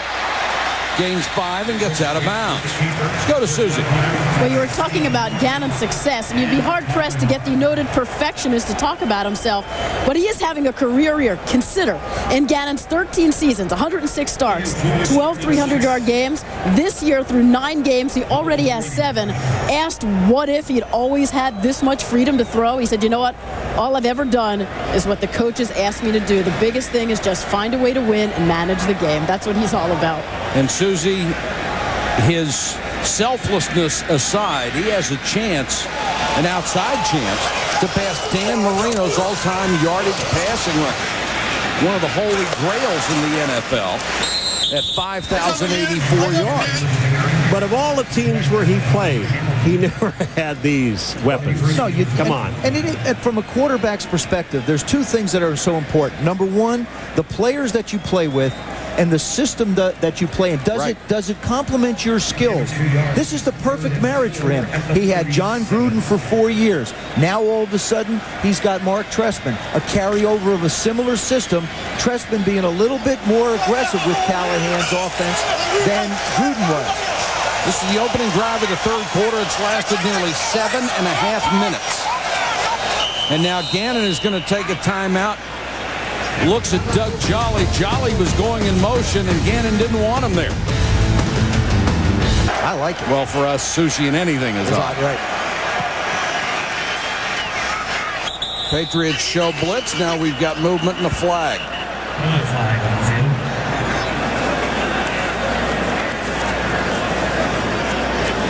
Gannon's upset because what he was doing is he wanted some movement behind him. I think he got movement in front of him. Had a lot of conferences tonight, haven't we? Well, he was under the center. Then he took his hand out and he was motioning for someone to move. And I think it was Charlie Garner to move one way or the other. Here's Gannon underneath the start of the play. Now he gets a The team was audibling and the player was just reshifting his feet. Yeah, but Mo Collins is the one that sort of jumps. If you look at that replay, you'll see Mo Collins is the one that comes out of his stance. And that really should have been a penalty. You hear what he just said? He said he was audibly, and the guy shifted his feet. Mo Collins moved. That's wrong. Big Mo moved a lot of that Big Mo. It remains 3rd and 4. They show blitz again. And come with 4 men. Gannon pump fake underneath to Garner. Got the first down and more. Charlie Garner to the 23. Victor Green missed the tackle. You don't miss a tackle on Charlie Garner. You know, you talk about the dink and dunk and dunk and dink. This is a dunk and dinker. Yeah, but that's all they do. It works so well, but it's not that he doesn't want to try and go downfield. Charlie Garner is really strong. I mean, he's only 5'10" and 190, but he runs with a lot more power. You've been around a long time. Is there a difference between a dink and dunker and a dunk and dinker? No, absolutely not. They're exactly the same, except they're altogether different. Thank you. What? 1st and 10 Raiders. Garner. This is the 8th rush on this drive. Considering they only ran the ball 7 times in the first half, it's a milestone for him. But Rich Gannon, his ability to make throws, and I believe that you need versatility at the quarterback position. Now, this is from the perspective of the receivers. You saw that one sidearm, a little 3-quarter. This one underhand. That one just where he needs to throw it in the lanes. That was the big pickup by Charlie Garner previous to this drive, previous to this series here. I mean, he gets the ball into position to make completions. That's all you ask for. This drive has taken over 8.5 minutes. Gannon with plenty of time underneath. Jolly inside the 5 to the 3. Otis Smith saved the touchdown.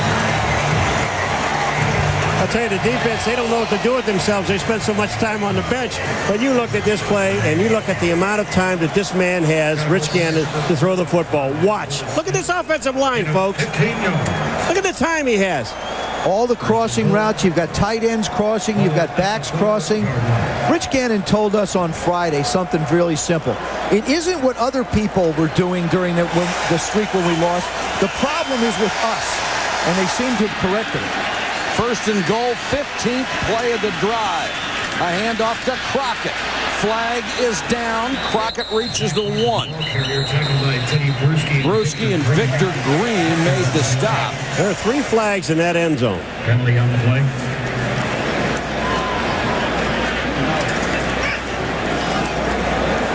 The Raiders have 12 men on the field. The Patriots have 12 men on the field. Talk about the substitution packages of the Raiders and how difficult it is to keep up with it. You try and match them as best you can. 12 men on the field, defense. Half the distance to the goal, repeat first down. You see so much of this now with coaches trying to use so many different guys in so many different situations. The game is boiled down to specialists and mismatches. Down around the goal line. New England, as we said, is not that big. They play a lot of linebackers that were defensive linemen, so they're around 250, 260. And I would think with the Raiders here, it's that line them up and let Zach Crockett do his thing. Crockett, touchdown. That was easy. Too easy.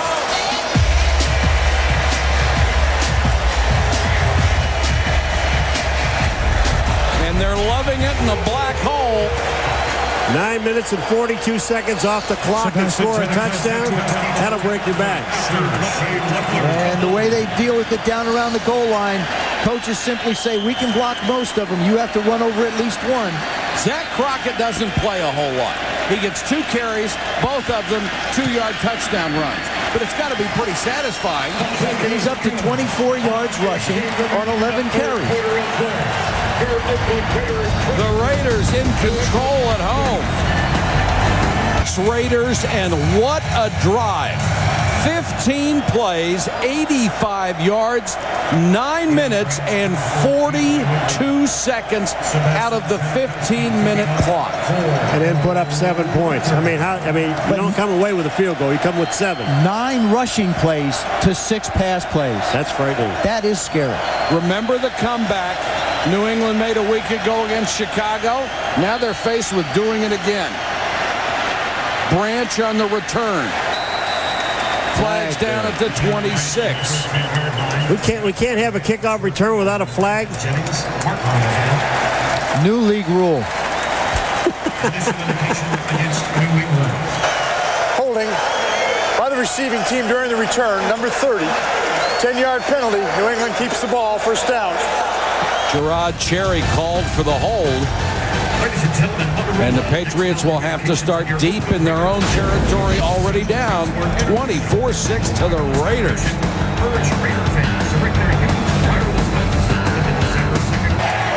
Raiders 24-6 after a 9-minute, 42-second drive.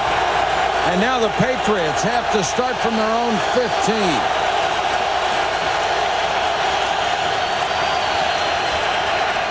Smith out of the backfield. Called down by Travion Smith.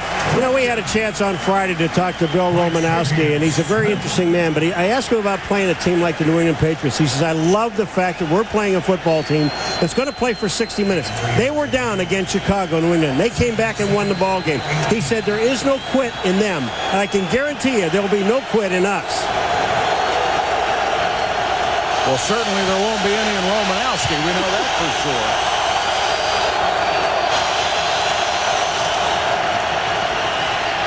Brady triple clutches and throws it away. Could have been intercepted by Eric Barton, who had such a brilliant game a week ago. And there's a marker on the play. Did we just talk about Romanowski? Oh, Romanowski. He just drills the quarterback. I got to believe it's personal foul. Roughing the passer. Defense. Number 53. Hello. 15-yard penalty. First down. All you have to do is talk about him. He'll do something for you. His teammates absolutely love him. The guys he plays against hate him. Well, he starts hating people around Monday. Here he comes on Brady. He throws, and then Romo, you know, he gives him that. Well, he pulled up. That's after he stiffed him. I saw a couple today also. I realize that they want to protect the quarterbacks, but he basically pushed him. Smith on the toss, trying to cut it back. Doesn't get much. Let's go to Susie for more on Romo.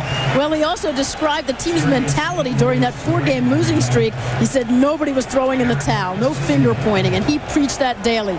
For every one finger you're pointing at someone else, you're directing 4 back at yourself. Be accountable. He said we won the first 4 as a team, we lost the next 4 as a team. When you lose, it's a business, not a game. And it was all business around here. And now they're back in business. It sure was, Susie. For a month, it was business. Brady, under pressure, down as he hit. Fourier, what a catch! Christian Fourier with a circus catch over the middle for 35. I just want to say something. Tom Brady is wearing gloves again.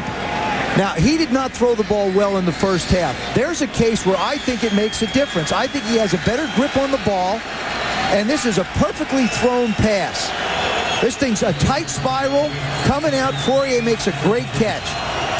Now, the Raiders practiced for the first time this year on Friday with the speakers very loud so their defense would be able to communicate, anticipating crowd noise this loud. And Brady has to call timeout. Sam Adams for the Raiders limped off after that last play. Back in a moment. Raiders on top, 24-6, 3:15 to go, third quarter from Oakland. What? They're rocking the house here, aren't they? What? I mean, can you get this any louder? Well, she's quiet now. Tom Brady, only 12 out of 18, 111 yards. Under pressure, throws for Brown, incomplete. Threw that one away. Great coverage by Terrence Shaw. You said Brady's 111 yards. The Raiders have 107 in penalties. In penalty yardage. Right. We talked about the age of the Raiders. Everybody says, are they old? No, I think they're very veteran. They have the oldest, one of the older starting units defensively in the league. But Trace Armstrong is a guy who's been a specialist, a pass rush specialist that is asked to play a lot now. That time he put pressure on Brady. One of the old vets. 2nd and 10. And Brady throws this into the ground. Trace Armstrong with the pressure. Eric Barton with the coverage. Al Davis brought in a lot of guys this year, especially on defense, and they loaded up. Salary cap problems are looming in the future. He brought these guys in the hope of winning a championship, and he certainly has recruited enough talent to do it. But you got to remember, in that 4-game losing streak, they lost 2 games in overtime, one to San Diego, one to San Francisco. So they're not very far away from being a 7-2 ball club.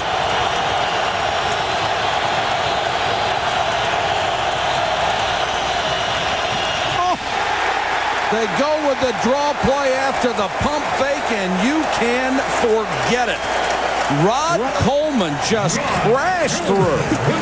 You know what? This is one of those deals when you're running a pass play and you're blitzing. Look at Rod Coleman, 57. He was on his way to the quarterback, and he said, oh, by the way, let me just kill this guy in front of me. Troy Brown ended up in the backfield with the ball and then ended up on his keister.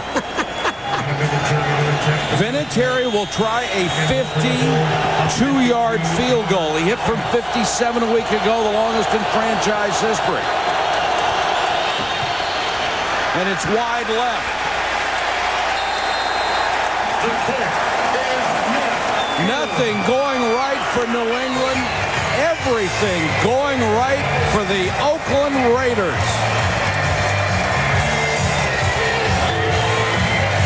24-6, Oakland back after this. It's the rematch of the Snow Bowl in 60-degree weather in Oakland, and the Raiders lead it 24-6. They have broken open a close game with a 9-minute, 42-second, 85-yard drive in the third quarter. And now they've got it again at their own 42. Charlie Garner behind Roland Williams for 3 to the 45. Charlie Garner with the carry. Tackled by Mike. You know, Michael, they can get the clock started just by throwing or running. I want to show you why you have to run against this defense. There's New England. They've got everybody spread out. There isn't anybody in here. You have to be able to run the football effectively to be able to force them out of the 2 deep covers and get them off your wide receivers.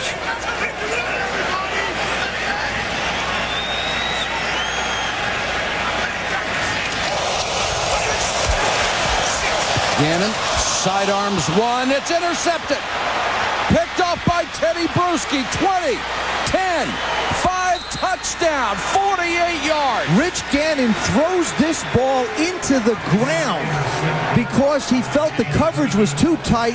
It hits off somebody's foot. I think it was Lawyer Malloy. And it was intended for Jerry Porter. It hits off his foot and bounces up in the air. Watch to the left. Jerry Porter will come from the left to the right. Lawyer Malloy, number 36, is jumping him. He throws it down low, and that ball just winds up being batted up in the air, and Bruschi makes the play.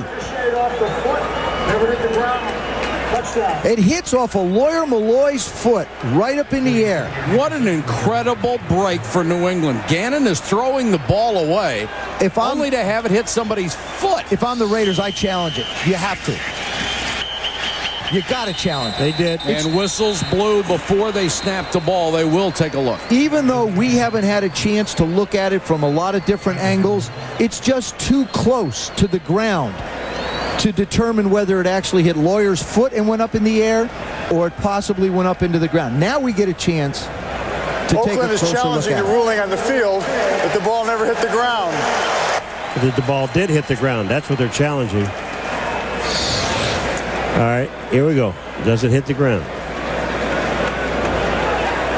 Oh, it may have. You can't tell. Now, remember, that's the thing.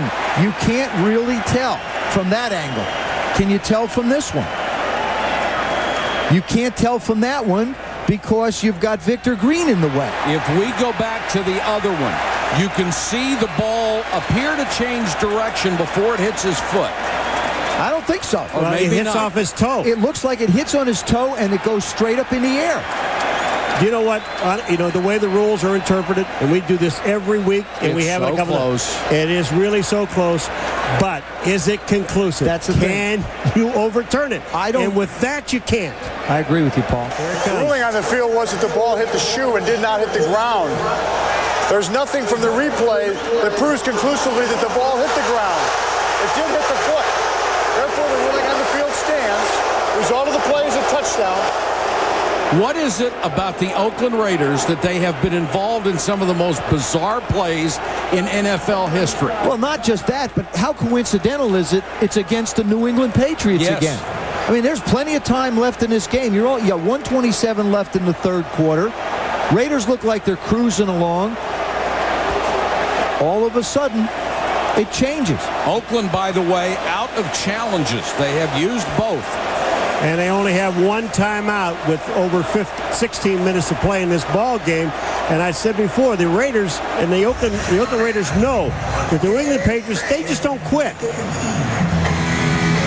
I'm a little surprised that New England is not going for two. This would make it 24-13. Yeah, but still they're only down by 11. So that's a touchdown, a two-pointer, and a field goal. Point after is good. Let's check in with Susie. Well, Mike, last year the Patriots were the definition of team, and sometimes with success can come separation. Guys who weren't stars are stars now.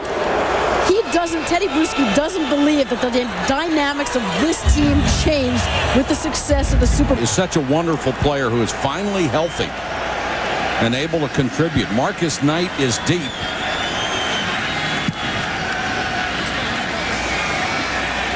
Takes it at the 7. Lost the ball, got it back. Holy cow, that was almost another huge break. Leonard Myers took it away from him, but Marcus Knight pounced on it.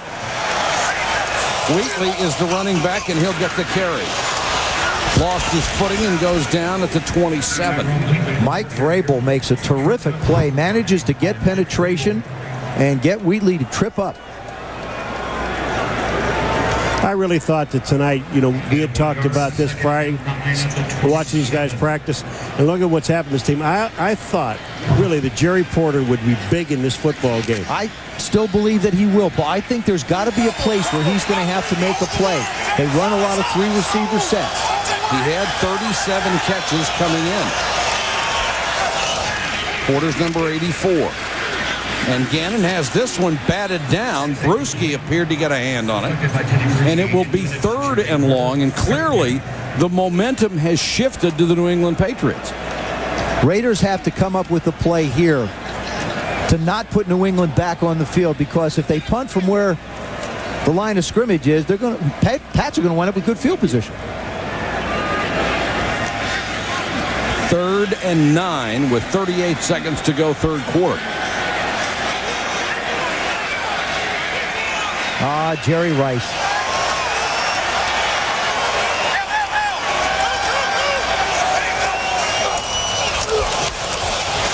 Four-man rush. Look at the time Gannon has.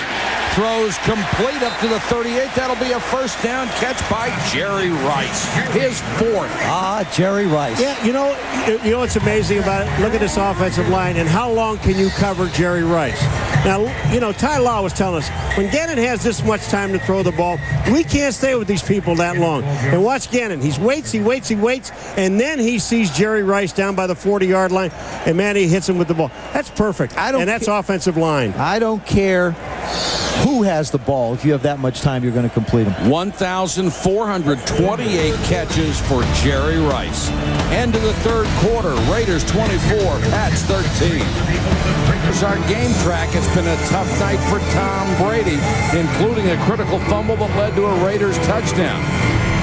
And Teddy Bruschi, with a break of the night, takes a ball that comes off a foot of a player and races it back for a 46-yard interception return. Rich Gannon, 247 yards throwing to give his team an early lead. And Zach Crockett has done the dirty work in close. Two-yard touchdown carries. That is a dirty job to run the ball 2 yards for a touchdown twice, huh? That's hard to take. Specialist, I'm telling you, nothing but specialist. Well, you don't 1 to 2 yard specialist. You don't get a chance to break a sweat. You come to the sideline, everybody's the only beating up you get is when all your teammates are whacking you for getting a touchdown.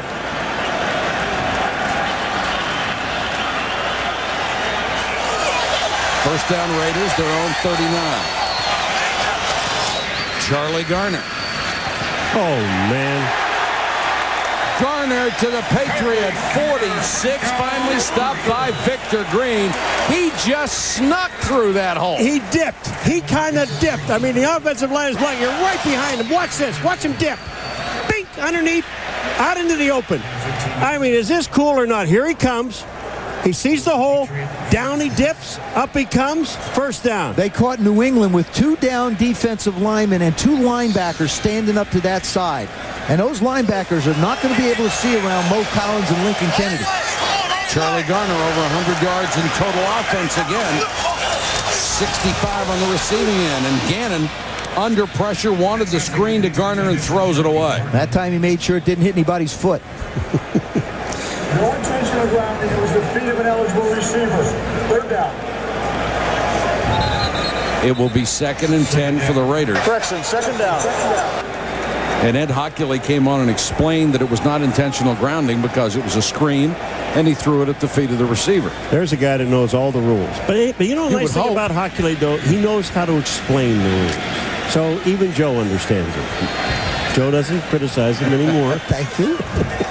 Yes, I do. I like to know what's going on. That's right.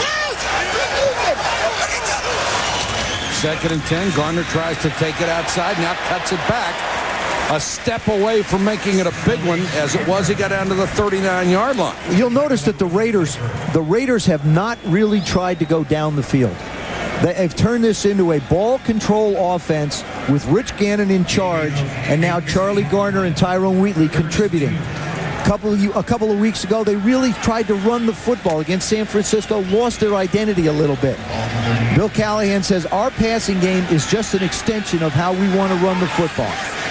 Just a long, and 3. Just a long handoff. That's all.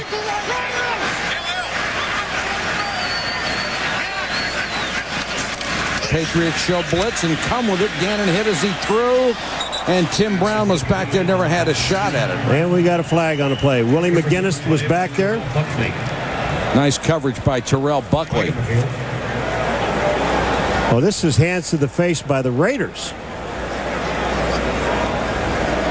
Barry Sims, number 65, their left tackle.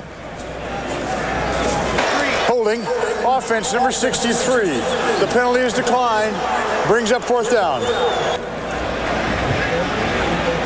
Didn't want to give Gannon an extra crack at it, and I can hardly blame them.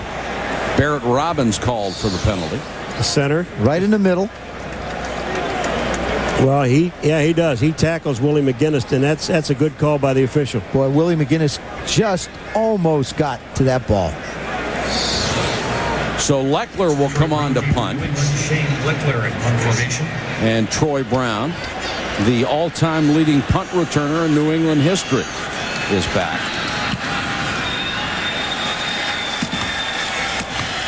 Fair catch made at the 8. 32-yard punt, but beautifully placed. It's 24-13. Do the Pats have another comeback in them?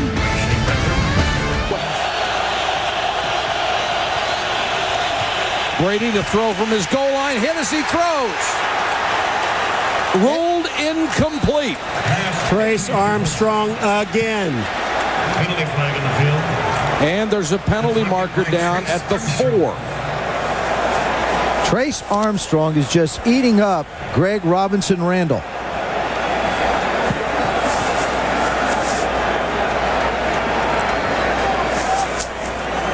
The ruling on the field was the pass was incomplete. It hit the back of an ineligible player, which is a 5-yard penalty.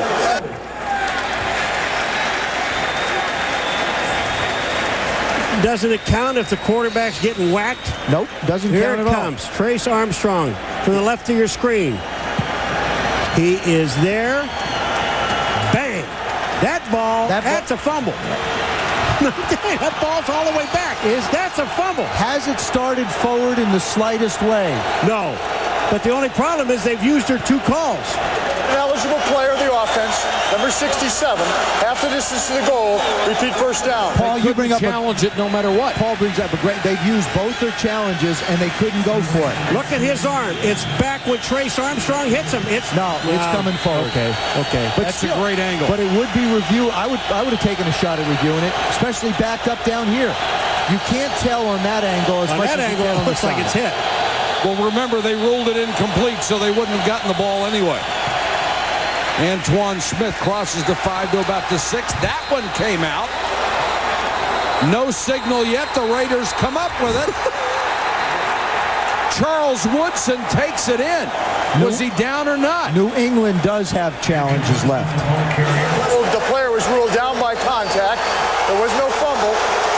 Second down. I'll tell you one thing, Hockey League has got to get this game under control. I mean, they really do. They've done a pretty good job up until now. But look at this. Is he down? That ball's coming out. I agree. That ball's coming out. But it's rolled down, so it doesn't make any difference. Can't review it. Thank you. And they can't challenge it anyway.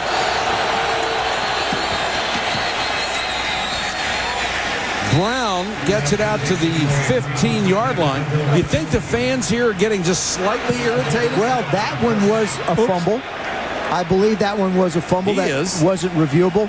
And, Paul, I think Ed Hockley has made some points. I mean, he is making decisions right away. All right, but take a look at this ball. Right or wrong? I mean, this here, that ball's coming out. Then his knee is down on the ground. That's a fumble. No question. But the whistle had blown.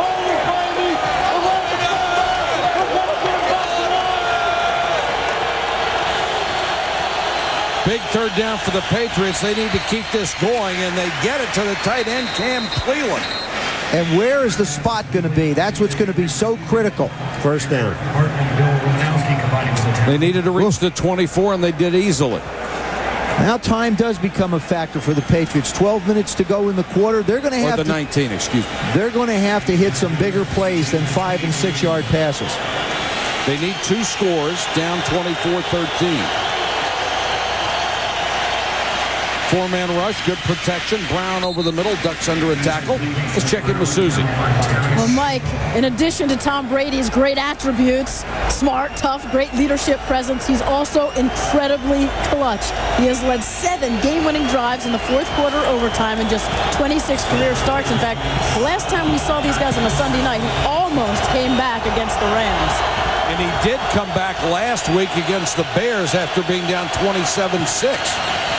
Brady again, Cam Cleland, the big tight end, rumbling across the 45 to the 47. Cleland is quite a story, a guy who broke in with New England, or broke in with New Orleans and had 54 catches as a rookie. He has suffered 3 Achilles ruptures since then. 2 on the same foot. It's hard to imagine he's still out there.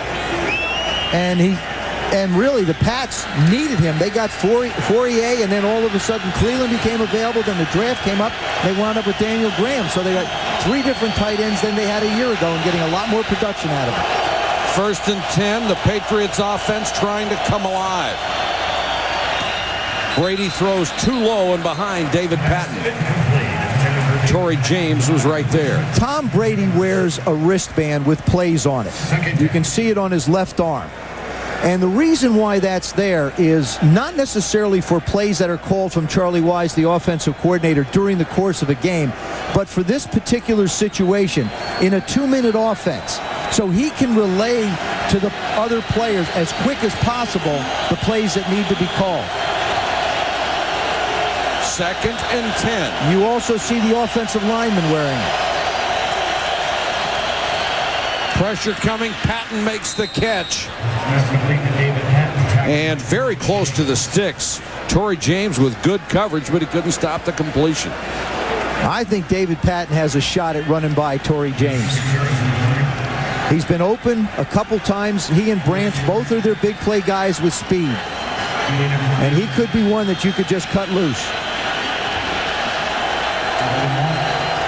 And they're saying this is still 3rd down and inches. It looks very close to the marker. No measurement. Smith on the draw, fighting for additional yardage, but I don't think he even got back to the line of scrimmage. He did not. You know what? Can't you ask for a measurement when it's that close? Sure you can. They can deny it. It's not a question of stopping momentum. It's a question of being able to ask for a measurement. Let me tell you, I would ask for a measurement here because I just don't know. I don't know what I'd call in this case as a coach. Yeah, but I don't think you can now. It's going to be refused because the ball is so far back. But before that, it was right up next to the 42-yard line. 4th and inches. Last time this happened with a 4th down, Tom Brady quarterback sneak. Going to throw for it this time, and it's incomplete, intended for Patton, and broken up by James.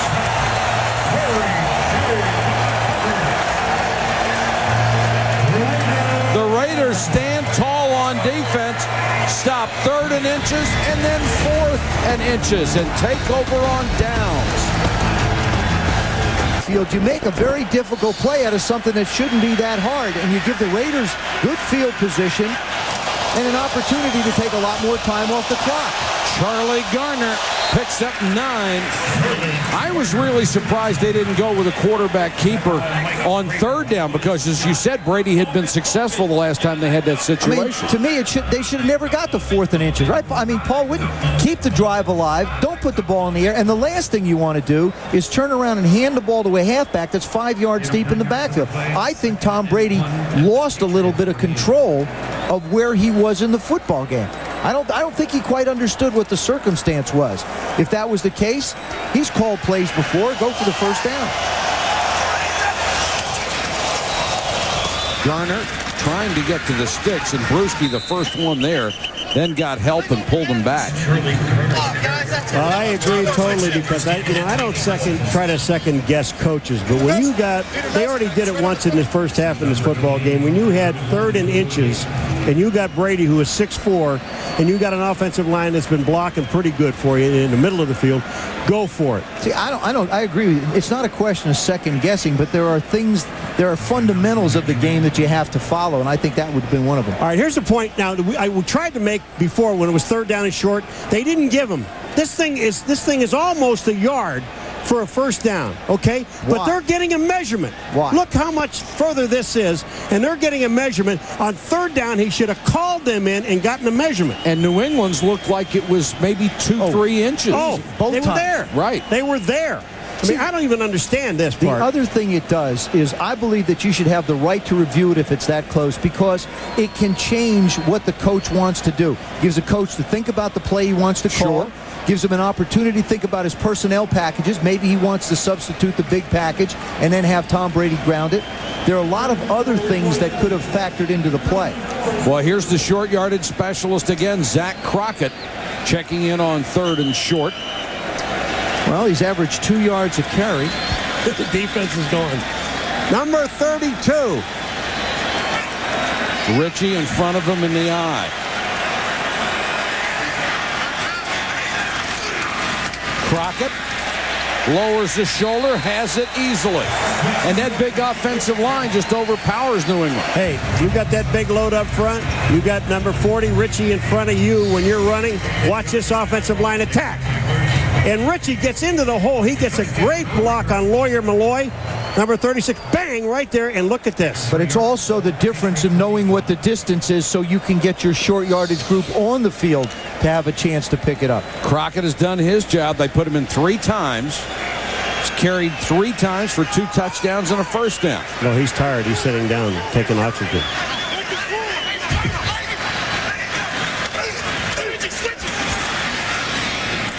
Gannon throws to Rice, and Jerry Rice to the New England 35-yard line. His 5th catch of the night. You know what's really terrible? You got, it is. You got Tim Brown, who's trying to catch Jerry Rice, who's on the same team. And you can't catch Jerry Rice unless Tim Brown plays 20 more years. But I want to show you something. Watch how aware Jerry Rice is where he is on the field. He knows he's a yard short right now. Watch what he does. He doesn't try and dance around and get cute. He lunges and picks up the 1st down. Total awareness of what the presence is on the field. Jerry Rice with a chance for a 100-catch season in his first 1,000-yard season since '97. Charlie Garner coming into this evening was very balanced, 520 yards rushing, 554 receiving, and equally as productive this evening. Big screen play headed towards the goal line, gets them real close, they wind up scoring. A critical first down, little dump off. Now he bursts through the hole with a big play on the last drive. Total yards. Quietly. And you see, almost 50. This is what he's been all year to them. He is their balanced attack. His career average per rush is better than 4.6 yards a carry. That is the best of any active player. Takes it down to the 30. You know what I like about the National Football League, and there are some rare cases in it, but when you talk to these guys... Gives us a job. Yeah, it gives us a job, something to do a Sunday night. But you know the nice part about it is that most of these guys, most of them, are saying, all I want to do is help my team win. Numbers don't mean anything to these guys. It really doesn't. I mean, you get them. You talk to Jerry Rice. We did a game earlier. He had no idea of some of the things that you told him. It was amazing to him and what he has already done. Rich Gannon could care less about setting exactly. Really eating up the clock here, down to 5.5 minutes. Garner on the toss. Ooh, what a play by Otis Smith. He went right under the blocker, got the blocker, and got Garner as well. 13-year veteran out of Missouri.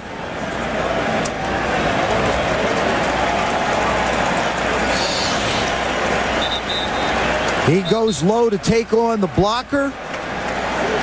All you need to do is throw your body down and create a traffic jam, and Roman Pfeiffer will come and help you out. Janikowski comes on for the field goal. He has had trouble from long range this year. This will be from 49. Blocked. And Janikowski cannot convert. And the Patriots still down by only 11 points, but running out of time here in Oakland. Richard Seymour for New England. Back to the black hole after this. Welcome back to Oakland. The Patriots trailing the Raiders 13-24. Tom Brady figures it's time to go to that other sheet, the magical one that wins football games. And you'll see there are fewer plays listed on this one, and now he'll have an opportunity to be able to make fewer selections and hopefully bigger gains.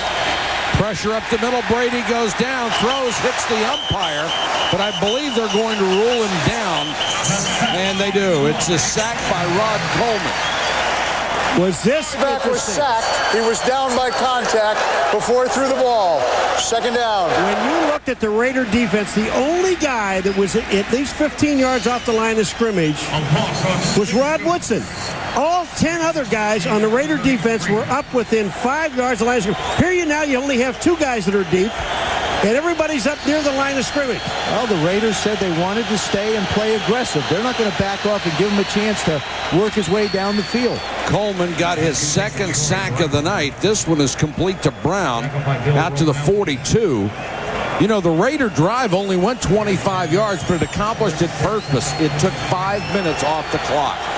And the Pats are going to have to start to get bigger chunks or get the plays off a lot quicker.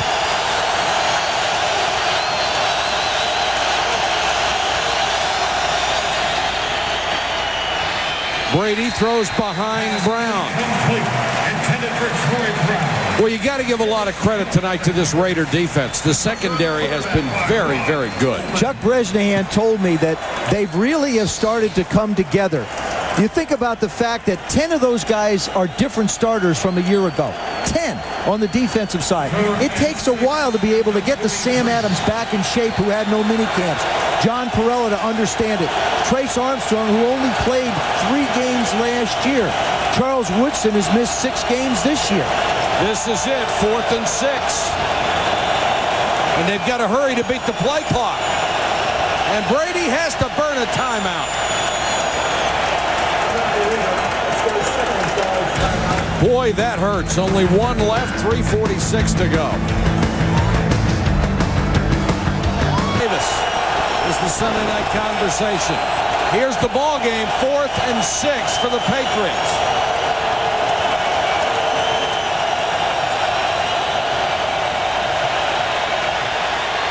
Trace Armstrong Armstrong. Incomplete pass. Trace Armstrong. 14-year veteran did it again. 37 years old. Trace Armstrong. A guy that just does not ever quit. They came around the outside again. He's killing Greg Robinson-Randall. He just runs right around the corner. Brady tries to step up and manages to flick the ball out. Barely. Everybody else is blocking. They're blocking Coleman with 3 people. Well, Armstrong just had a sensational night from the outside. Pressure all evening long. Chuck Bresnahan, his defensive coach. Chuck talked about this defense. He said, we have to do 3 things. We've got to tackle well, which they did, get off the field on 3rd down, which they did, and create turnovers, which they did. I'd say they ran the table tonight defensively.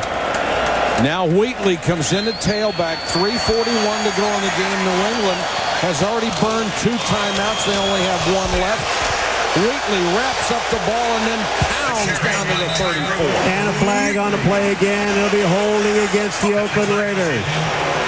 They don't care.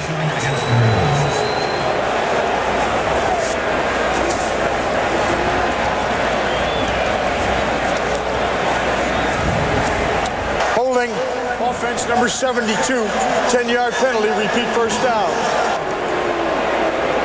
Look at the Raiders, what they did tonight to Brady. 7 hurries, 3 hits, 7 knockdowns, and 4 sacks. And this is what New England Patriots, Bill Belichick, said that they needed to do in order to win the game against the Oakland Raiders.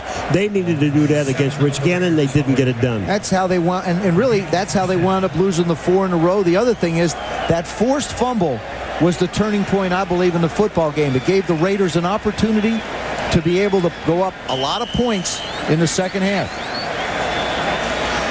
One interesting thing about the Raiders, you used to hear Jimmy Johnson say he didn't want older players because they got hurt. Well, they've had some injuries on this team, but none of the older players have been hurt. No, all the young guys. Gannon goes back to throw and throws a strike to who else? Jerry Rice. You've noticed 41. Offensively, they've stayed aggressive, and certainly defensively tonight, they've been all over Trace Armstrong. Tom Brady. There's Cooper making the play. Now Armstrong again. Here comes Armstrong for the 2nd time on Brady. That's just the amount of times that he's been taken down. Think of the other times that he's had the hits as well. Number 3 all-time among active sackers. Gannon to throw again. Tim Brown. Ty Law makes the tackle, but it's at the 14-yard line. You know what? I just remember yesterday again what Ty Law told us, and I think you said it earlier, Joe, that in these Raiders thing, they're receivers. Brown, Rice, they don't quit. They'll give you 100% every single down for 60 minutes of the ball game. And here's a play, the very first time that they went deep downfield and they complete the pass. 29 yards to Tim Brown. Ty Law also said the first time he played against Jerry Rice, he had nothing to lose. He didn't care. Now he cares an awful lot against both Rice and Brown. Done a good job, basically, except for that one play tonight. Crockett dives to the 8. And the Raiders, their only job right now, hold on to the football. They're up by 11. The 2-minute warning will stop the clock, but New England only has 1 timeout left. 2 minutes to go. It's an 11-point lead for Oakland. The Raiders have racked up 388 yards tonight, doubling the offense of the New England Patriots.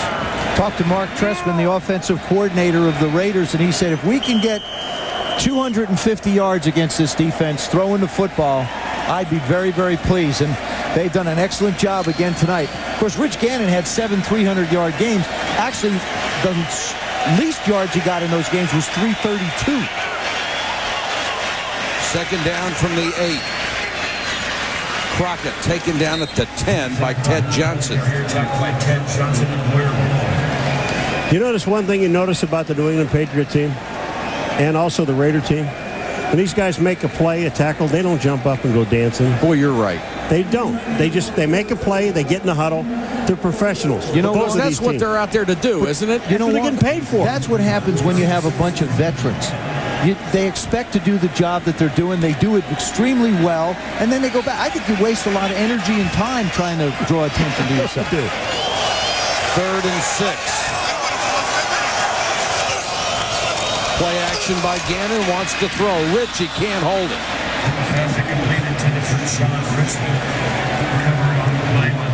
You know, I love the way Rich Gannon looks. Look at him. Yeah, what are you doing? I'm throwing you the ball, you don't catch it. I love the way he looks at people after he throws them and they don't catch the ball. You know, he almost forces you to catch it, or you get his wrath. He's got that Dan Marino attitude, that glare. Yeah. You know, he just looks at people. There's Mark Trestman sitting in front of him. Offensive coordinator now taking over for John Gruden. A little bit of a different style for the Raiders. Instead of being as horizontal, they're a little more vertical as a football team. Janikowski will try from 28. He's 1 for 2 tonight. Now 2 for 3. Take a look at the standings. It affects both the AFC East and the AFC West. Miami will be in first place all alone at 6 and 4. New England, the Jets, and Buffalo all 5 and 5. And in the West, Denver and San Diego will have a 1-game lead over the Oakland Raiders. Kansas City only 2 back. You wanted parity? You got parity. Boy, have you got it. You know, when you look at the Raiders and the Miami Dolphins, they both lose 4 games in a row, right? New England loses 4 games in a row. They're all there. Well, part of the things Miami's looking at getting Jay Fiedler back in a couple weeks, and Ray Lucas got off the schneid a little bit today. He managed to win that one. But the other thing about these football teams is, you know, in these divisions that there's going to be one division champion, and probably one of the wild cards may come out of here. So you don't want to be third in these divisions.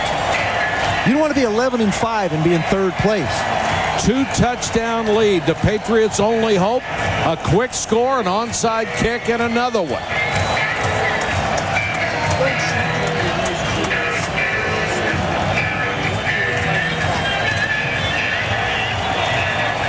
I don't think I've ever seen a year where teams use their timeouts too early as much as this season. And then you come down to this point, you need them desperately, and they're not there. There's a lot of communication that's going on. You spread out people. The verbiage in offenses has grown, and I think that's part of the contribution to it.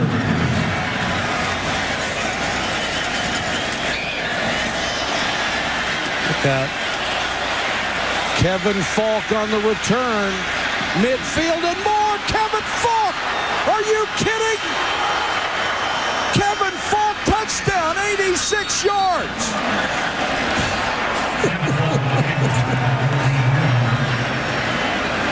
Well, we said they needed a quick score.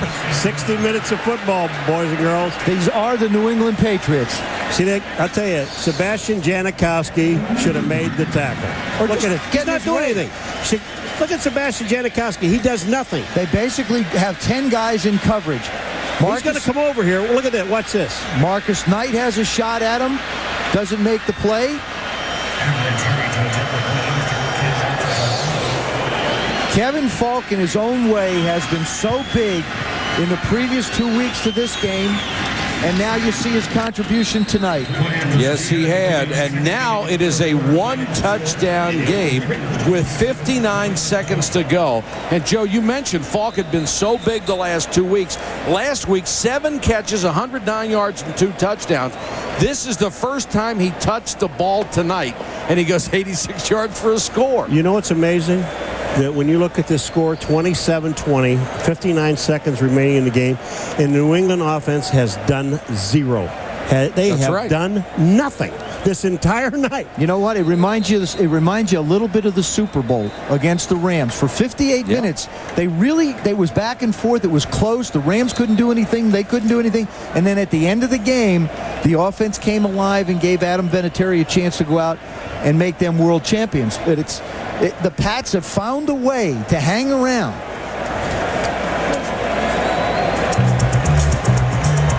Top with Tennessee. Of course, you know where Denver is.